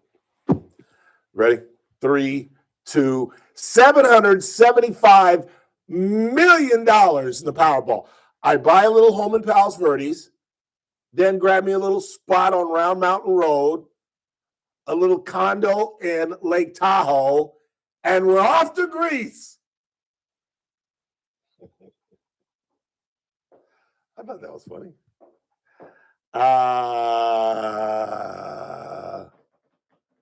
Do I have anybody else? And do we have somebody for Friday? Did I tell you we had somebody for Friday? I don't remember if you did, to be honest with you. And for some reason, I think I had somebody for tomorrow, and I can't remember Someone did text you yesterday during the show, but I thought that was for somebody for today. No, that was for Nicole, yeah. All right, 3, 2. It's that man again. Look what's coming up on the Thursday TRBS. Well, it's a Thursday. So Mike Turnipseed, Executive Director of Current Tax, will join us. And we'll talk to our money man, Daniel Petrie. All that, me at 3. It's TRBS, News Talk 96.1 and AM 1180 KERN. I'll see you at 3. I can't stop loving you.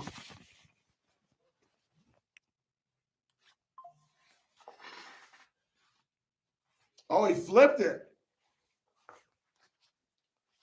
High-speed chase, and he flipped it.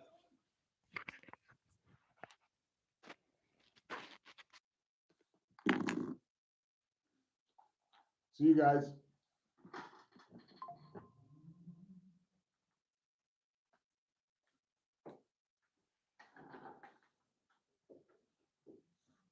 Good night.